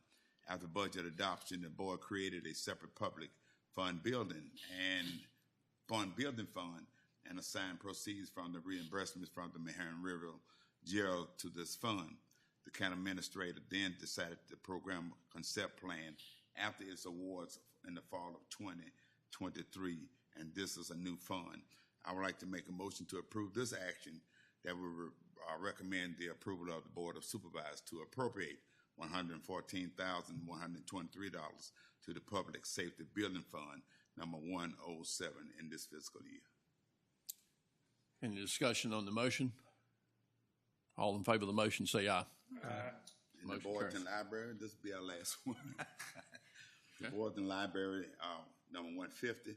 In this fiscal year 2023-24 budget, it was estimated that Boardton Library branch will use $1,725 from its branch-owned funds and non-general fund library materials. During this fiscal year, Boardton Library received several sizable donations, which enabled the library to make more purchases than planned. I would like to motion to approve this action and be recommended by the Board of Supervisors to hereby appropriate $2,124.19 to the Boardton Library Fund, number 150 in this fiscal year 23-24. Motion been made. All in favor say aye. Aye. Motion carries. Thank you. Yes, sir, that's all I have. Staff report. Staff report, we have our general information in this packet. We do have at the end of the report several maps of new service areas that have come online for broadband since the last report. I also did want to mention our building permits continue without fail to just exceed all kinds of expectations. We're 2 months into the fiscal year, and we have hit $1 million in building permit fees collected. So we are well on pace. We're going to absolutely thrash the estimates for the adopted budget, and we're well on pace to head towards last year's amount, which was that penny a is lot. crawling toward that $1 million mark. That is true. We have some high value permits, of course, that drive the values upwards, but we also have every single month a good dozen to 15 homes that are built in this county and that are getting building permits. They're not cheap ones either. They are not. Yeah. Well, it's a good thing. Very good. Is that all? Yeah. Okay. That's my report tonight. Very good, Alex. Thank you. Next is the chairman's report. I got a few things I want to talk about on solar. You know, as a member of the Board of Supervisors, I want to honor the wishes of my constituents. And, you know, it's not easy when you got strong big feelings on both sides, and probably one of the strongest issues that since I've been on this board has certainly been solar, and they're varying opinions on both ways on that. But I'd like everybody to know I respect those opinions, each opinion, regardless of what it is. You know, the county has previously established a cap on solar acreage, which would limit the acres in the county to 2,325 acres of fenced-in area. And at present, special exemption permits have been approved for 3 solar facilities. I'm not sure that they have been an asset in the county the way they were constructed, and people certainly complained about them and all that kind of thing. But the acreage for those 3 is around 1,302 acres. And in addition to those, there are 2 applications pending for special exemption permits for solar facilities. The acreage of those 2 applications, the solar facilities, would be 992 acres, which would put us right at the cap if those special exemption permits were to be approved. And I have to say that rural communities in Virginia, including Mecklenburg, and especially in the northwestern part of the county, have done their fair share or more to allow solar facilities. And as a board, we have always strived to ensure that the county's rural character is preserved for future generations. In my opinion, it is now time to stop approving special exemption permit applications for solar facilities in the county. I'm taking this position to be fair to 2 groups. One is the 2 solar applicants that have special permits pending, and the other is potential applicants that might be investing time and resources in pursuing special exemption permits for solar facilities. And going forward, we shouldn't allow them to do it if we're not going to approve them. And I'd like to see all of this go back to the Planning Commission, and if the 2 special exemption permits are not approved, then we cap solar where it is existing in the county right now. With that being said, I'd like to make a motion that the board refer to the Planning Commission and request that it issues recommendations for the board's consideration on the following questions. For the motion, she has a question. We're going to go into discussion after the motion. That way we won't have the motion clouded up. But should utility scale facilities be removed or permitted use in a current or future zoning district of the county, the comprehensive plan be adjusted to reflect the outcome? And if so, should the 2 pending special exemption permit applications for solar facilities be allowed to move forward until a final decision by the board is made on the special exemption permit?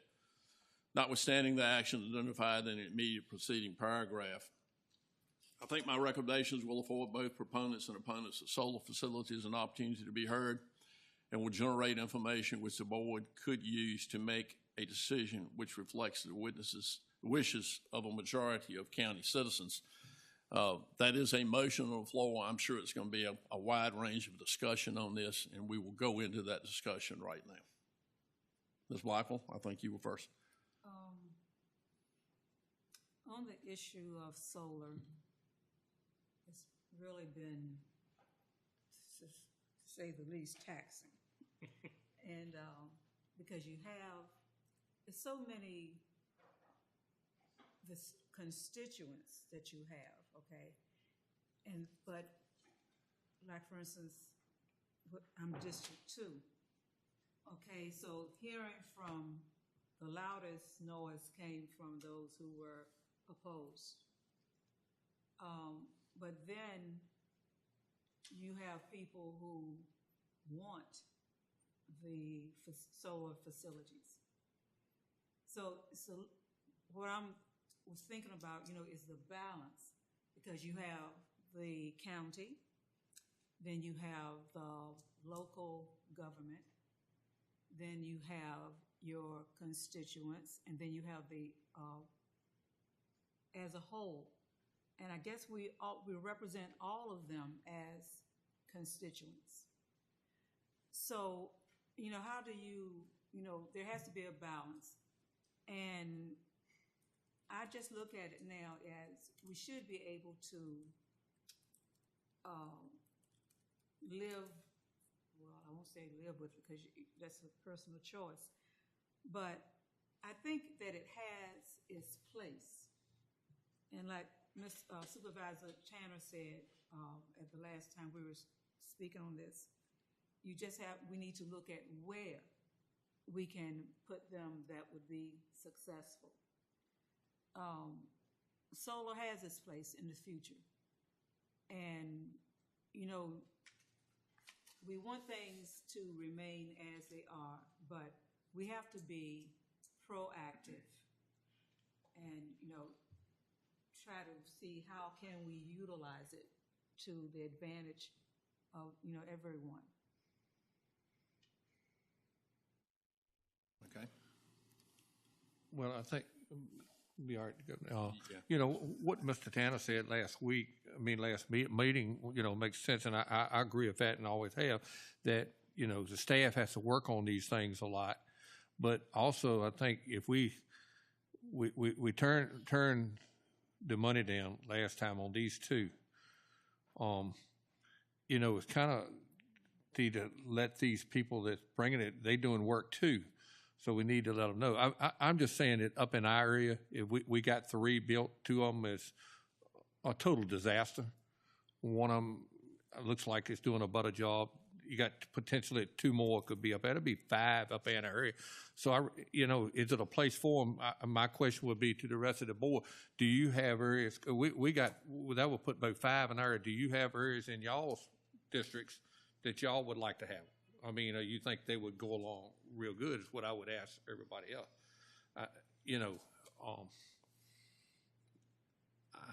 I agree with Mr. Jennings, what he's doing here. I think we just, for us, where we cluttered, we're from there up there. I think it's enough. I have the lady that come in here tonight and said, from Chase City, I have a real problem with that. I mean, the money would be great for Chase City, but that's like building some of what Mr. Hargrove's house said that he in his backyard and giving me a couple $100,000 to make me happy, over here to make the town. I think that's wrong to take the money, put you at a discomfort, and give somebody else the money to benefit from it from the town and all. And I don't think everybody in the towns is really for what the town is sometimes the managers and stuff are asking for. I don't think town is really, the people is really supporting that. I think that, especially around Chase, I think they've kind of had enough too. Well, my issue is that last time is that they find areas, and I begin to hear it a lot lately, not just over the airwaves, how they'll find sufficient areas in poor areas, and the poor areas don't benefit from what they're putting there. I can understand.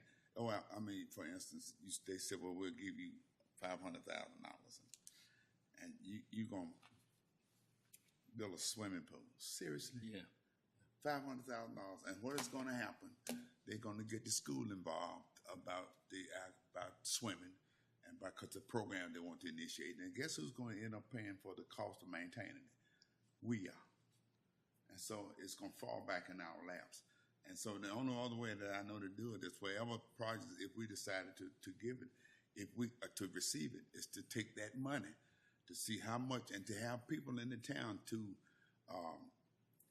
take this money and to give it preservatively so that it'll build the town, so that it will give the people something back to the people. But how about you putting all these solar prices over there? Well, can't you knock off $20 a month on their electric bill?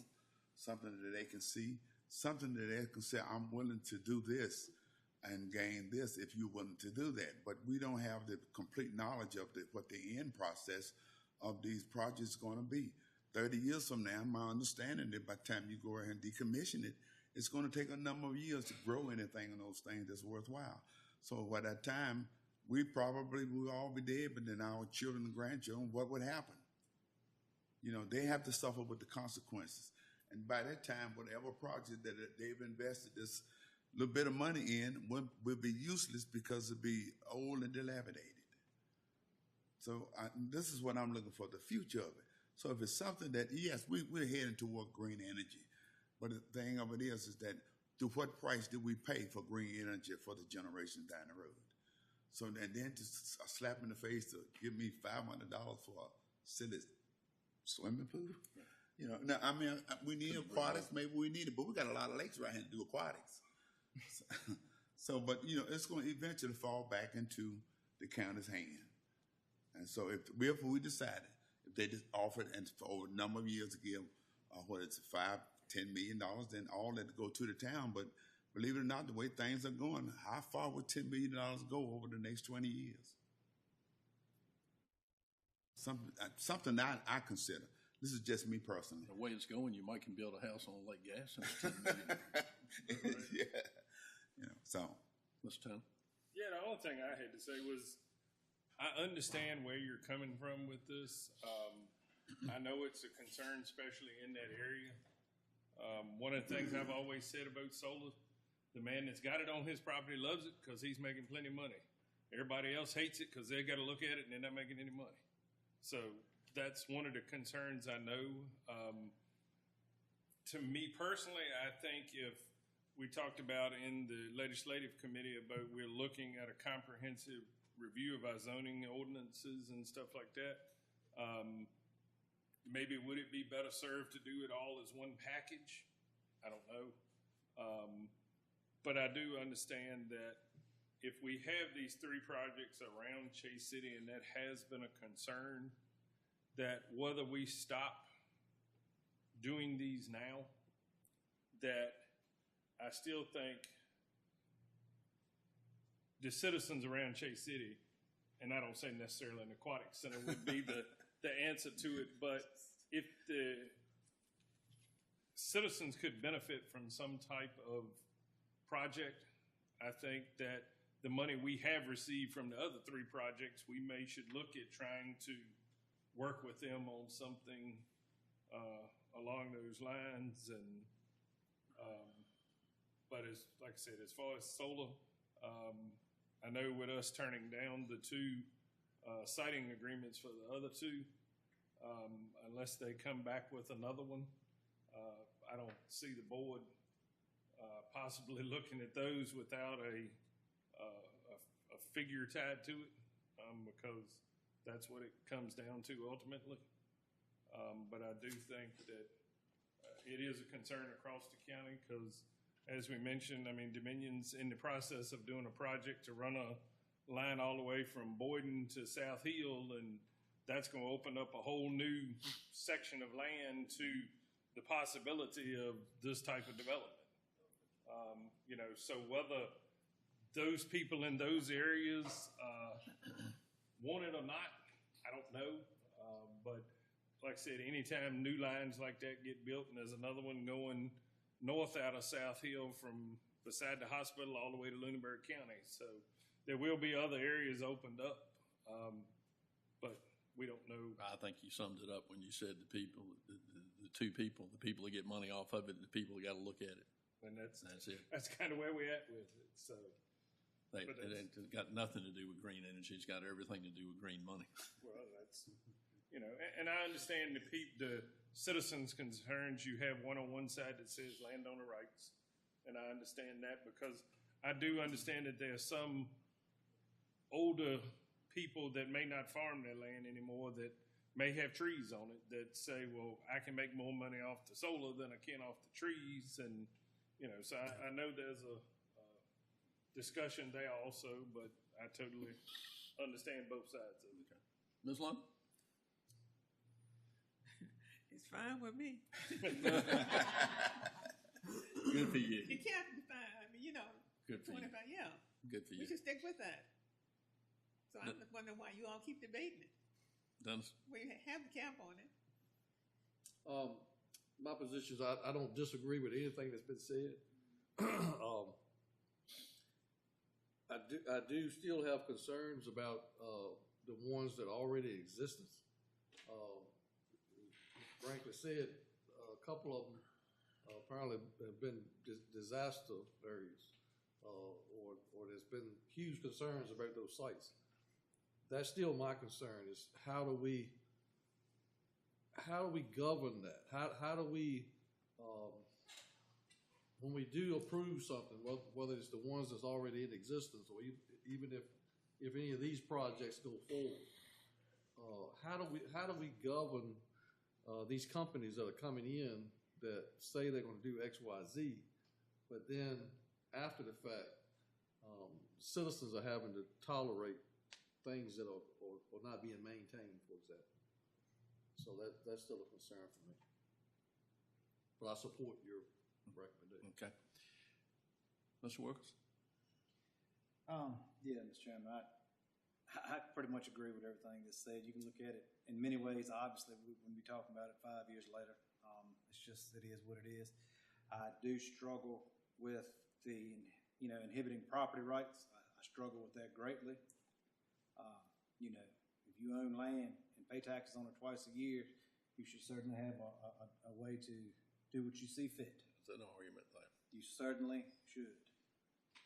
However, the whole other side, it's just so much to look at.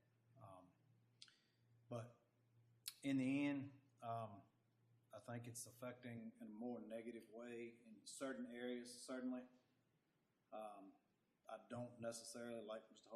Hargrove said, I don't necessarily like the gift, that money gift. That's really nothing more than a bribe to a degree. I know it's been done before in that area. I wasn't really a big fan of it at that point. But again, we could go on all night about this, but I think each one should be studied individually. And there are certain sites I think would be applicable in this county, but at the same time, there really is a detriment. Mr. Gravett? Oh, Lord. I don't know. I really don't think anybody has a problem, more or less, with the solar panels. I just think it doesn't have any common sense logic behind it. I mean, if you wanted to try it on some places that made sense, I see now they're putting them over top of parking lots and stuff like that. That'd be one thing, but you've got people in power now that are just pushing political agendas with green money. And they're coming down here and they're playing with something called our natural resources. And that's something we can't go get off of Amazon Prime, if anybody didn't know. I could sit here and argue that every time we put up a solar facility or anywhere in the country, you encompass 500, 2,000, 3,000 acres. What kind of negative wildlife impact does that have? What kind of interruption on these ecosystems and biological processes that take place that we're interrupting? Or, if we keep building, what are we going to do? I could argue the fact that every time you put up a solar facility, it lowers my air quality. Because the forests that you just knocked down that produce oxygen, which I don't know if we have forgotten, but it's what we need to survive as a species. If we don't have it, we are all doomed. Everybody on this planet. And you're talking with these people from these energy sectors, and the corporate people, they're going to say what they got to say to keep the shareholders happy and their board happy. But the people on the ground level that deal with this stuff, it's no secret, it is not the future. It is not argumentative. I just don't think we should be ready to bulldoze and sell out our natural resources that you cannot replace for a few dollars. That's all I have. Okay. But may I also add? Sure, absolutely. We're in discussion phase. When this guy came here and made a statement that in the future, the discussion that we're having now, we won't be having a discussion, because whatever that is made, I guess, from the General Assembly, that's going to be it. That's coming. So we But can't. we say- want to push that away as long as we can. Yes, we can. But then the public won't have a voice. And now do we have a voice in representation? So what become of it then? I think we fight it as long as we possibly can, though.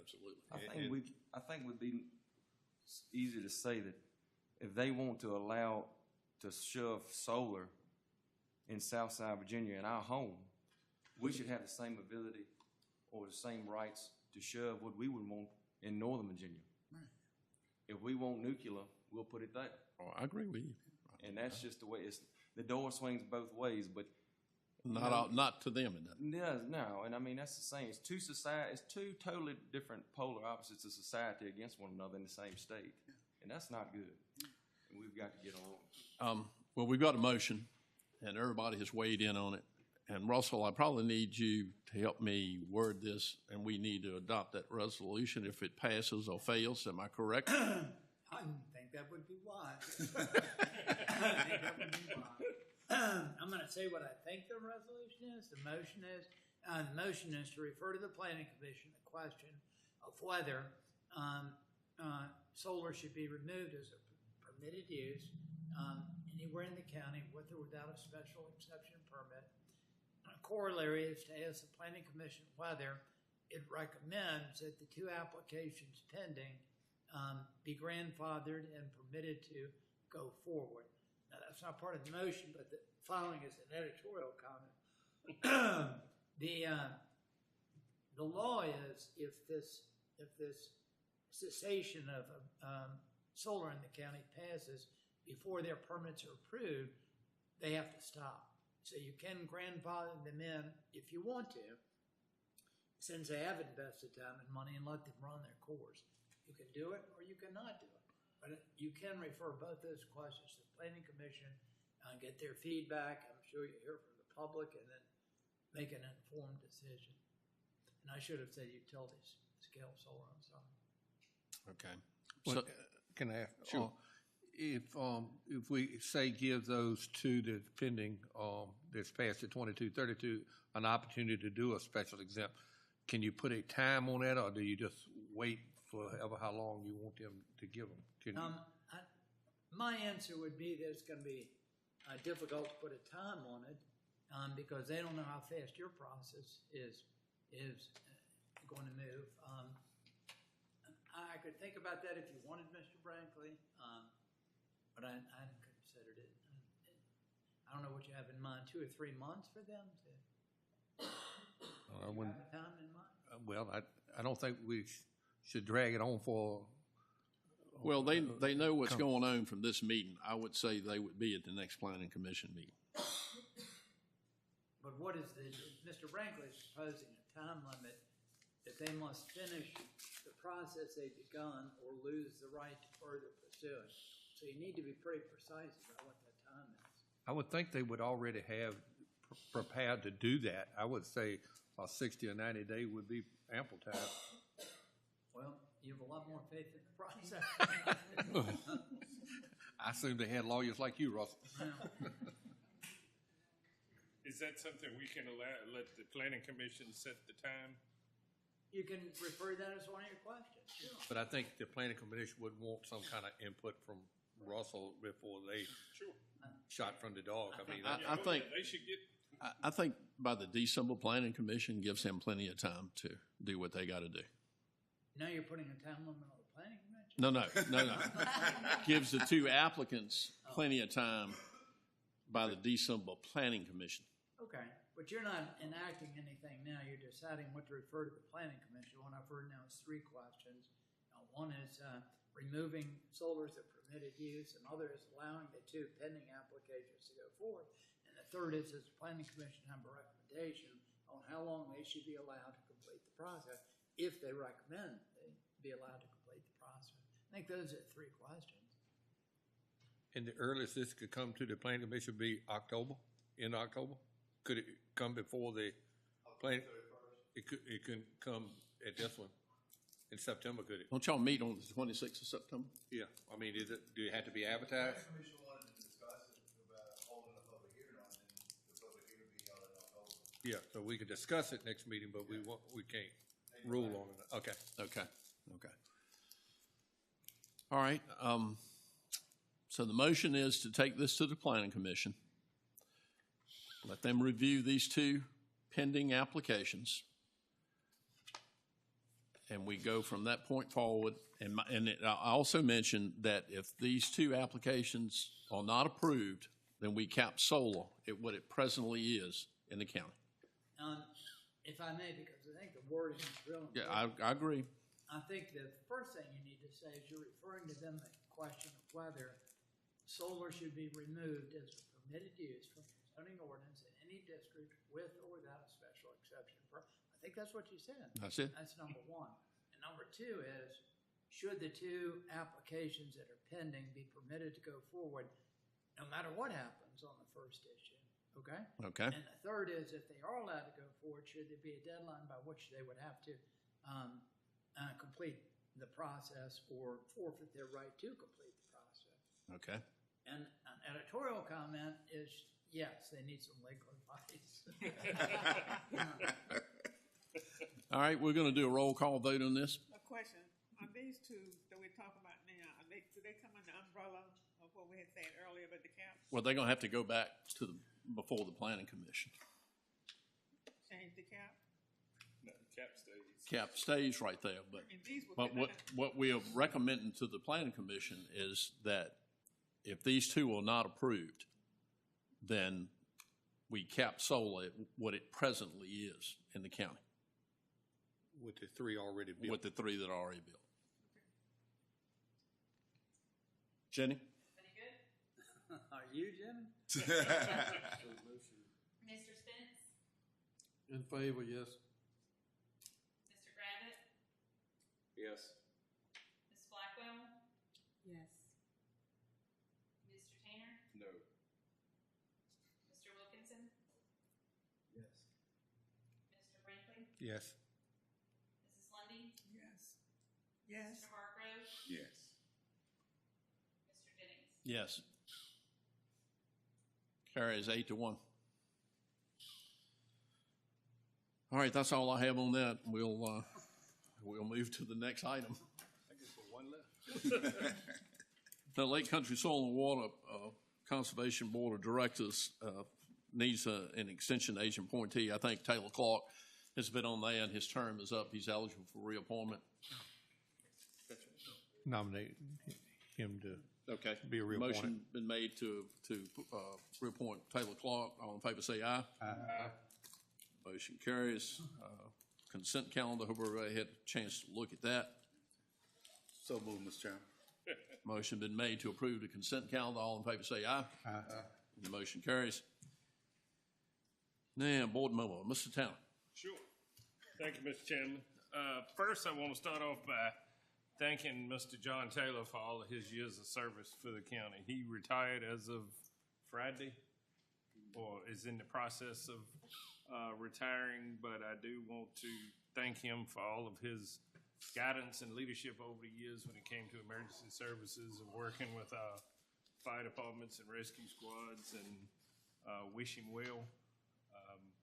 Also would like to congratulate the employees from the 911 center. That's a lot of work to put in for the certifications that they achieve for the county. And on a local note, in La Crosse, we had one of our members from the fire department, Mr. Jimmy Adams, that passed away. And between his active service and his life membership, he was a member for 67 years. So this day and time, you just don't find that dedication anymore, normally in the public service arena. And as we spoke of earlier with the anniversary of 9/11 coming up, I just think everybody should remember how we came together at that time and how emergency services and public safety was, at the forefront that time. And I think now it seems to be getting pushed back to the back burner a little bit, I should say. But I just want to thank everyone for all of their input. And as we see, we don't always agree as a board, but also we still move forward and we do what we think is best for the county, and I think we'll continue to do that, and always do what's best for the citizens. That's all I got, Mr. Chairman. Thank you. Ms. Lund? Yes. First, I would like to also ditto what you just said, Mr. John Taylor, for all the hard work he's done with 9/11. And most of all, congratulate to Reverend Dennis King for his service to the county. Dennis and I, we are sort of close together. His grandfather married my aunt. So I've been knowing Dennis for all his life. Also, about the schools, I'm glad they started off to a good start this year. But one thing, I had a question he had in his little memo, the superintendent. He had 17 students was in the Phoenix Academy, and 14 was homebound. They have gotten 17 disciplined students already. What are the ones homebound doing? I mean, I guess he needs to entertain that. I was just wondering about that. Yeah. They call the Phoenix Academy the discipline building. Yes, that was all I have. Yeah. Mr. Spence? I want to echo what's already been said and appreciate those folks' service and congratulations to all those that need to be recognized. But I also want to thank Superintendent Warner for bringing forth the discussion that he brought, and especially thank everybody that was involved in that research about the schools. I was not aware that all of that activity was going on. So anyone involved in that, I appreciate the fact that that's happening, and that level of research for property pertaining to schools and that type of thing is taking place. I also want to thank the county staff, especially the folks in Alex's office, for the work that you guys do. I believe that there's a lot that you guys do that goes unrecognized. And so, especially for those of you who are here, thank you for what you do. Appreciate it. So, okay. Ms. Grab? Oh, yes. Thank you, Mr. Chairman. Did we ever get an answer on remember, Mr. Brinkley, the perk testing on the land, where if we had a tract of land and we were going to cut the house off of it, and somebody wanted to sell the land for ag purposes only, we had to get it perk tested? What we talked about, Robert, about that a little bit? It's a Virginia state law, so it's nothing we can do about it. You have to talk to your brother about that. Might have to have a discussion. All right, that's all I have. That all? Okay. Ms. Black? Congratulations to Reverend King on his retirement, and also congratulations to Stacy and Zerona for their national certifications in 911. That it? Okay. Mr. Wilkerson? Thank you, Chairman. I just want to, again, echo, about the 911 employees. I mean, that's such a huge deal. They're really important to our safety. We have some of the very best first responders and law enforcement. But without that call center, the 911 center, they would not be half as effective. I mean, it is a huge deal. It's where it starts. They field it, and it's just a process. And, I listen to it a lot. I'm sure you guys do too. It's amazing what they do. And I saw some of the call volumes on here. I mean, it is mind-blowing how many come in. People just don't realize that. So congratulations to them for that hard work. And, the nutrient site, I was glad to see the historical markers for the middle school and East End High School will still be there. I think that's important. I think that was a concern about some people there. Some people spoke on it tonight. So that'll still be there. It's just a different look now going forward. But I think that's a good thing. And I know personally how they operate. I deal with them almost on a daily basis. And I absolutely, for sure, know that they'll be a huge asset, and a good community partner going forward. So I think we made the right decision. That's all I have. Thank you. Mr. Brinkley, I promised Mr. Hargrove you wouldn't leave him make alone fun of tonight. him I don't do nothing to him after 9 o'clock. I don't even call him. Yeah, well, the bigger Reverend, I keep hearing y'all say Reverend King, you know, and I think you have to have that kind of to do the job he's done. I mean, yeah, just congratulate. I hope he really enjoys it because he's probably put up with a lot, you know, doing that job and all. And just go back to what Mr. Wickham about the Nutrient Ag thing, Dale. You know, we had our ag dinner and meeting and stuff, and it was brought up. I think you mentioned something about that, Mr. Tanner, about that Parkview site, and I just want to thank, you know, that everybody jumped in on that thing. Alex, Russell, the staff, Angie, and this board to just jump in there and make that happen. And they needed that. And I really appreciate that. And, you know, I was talking to Mr. Warner about, you know, he brought up about the teachers, the shortage of teachers, and, you know, the kids kind of get left out a little bit when they don't have enough teachers and stuff. And I know, you know, we try to keep up a little bit with the ag part of it and all. And I know they had an ag teacher retired that didn't get replaced, and I think Mr. Benjamin, I don't think he's there no longer. So, you know, it's I think it's potentially some kids that's not being able to take ag because of the lack of teachers and stuff like that. You know, it's kind of sad that we invested what we invested up there, and you want any kid that wants that opportunity to be able to do that. So it's a challenge. I mean, it's hard to find a blame on nobody. They're not out there. You looking for something to do in your retirement? No, sir. I think you would make a great ag teacher. I'm more full-time now than I was when I worked.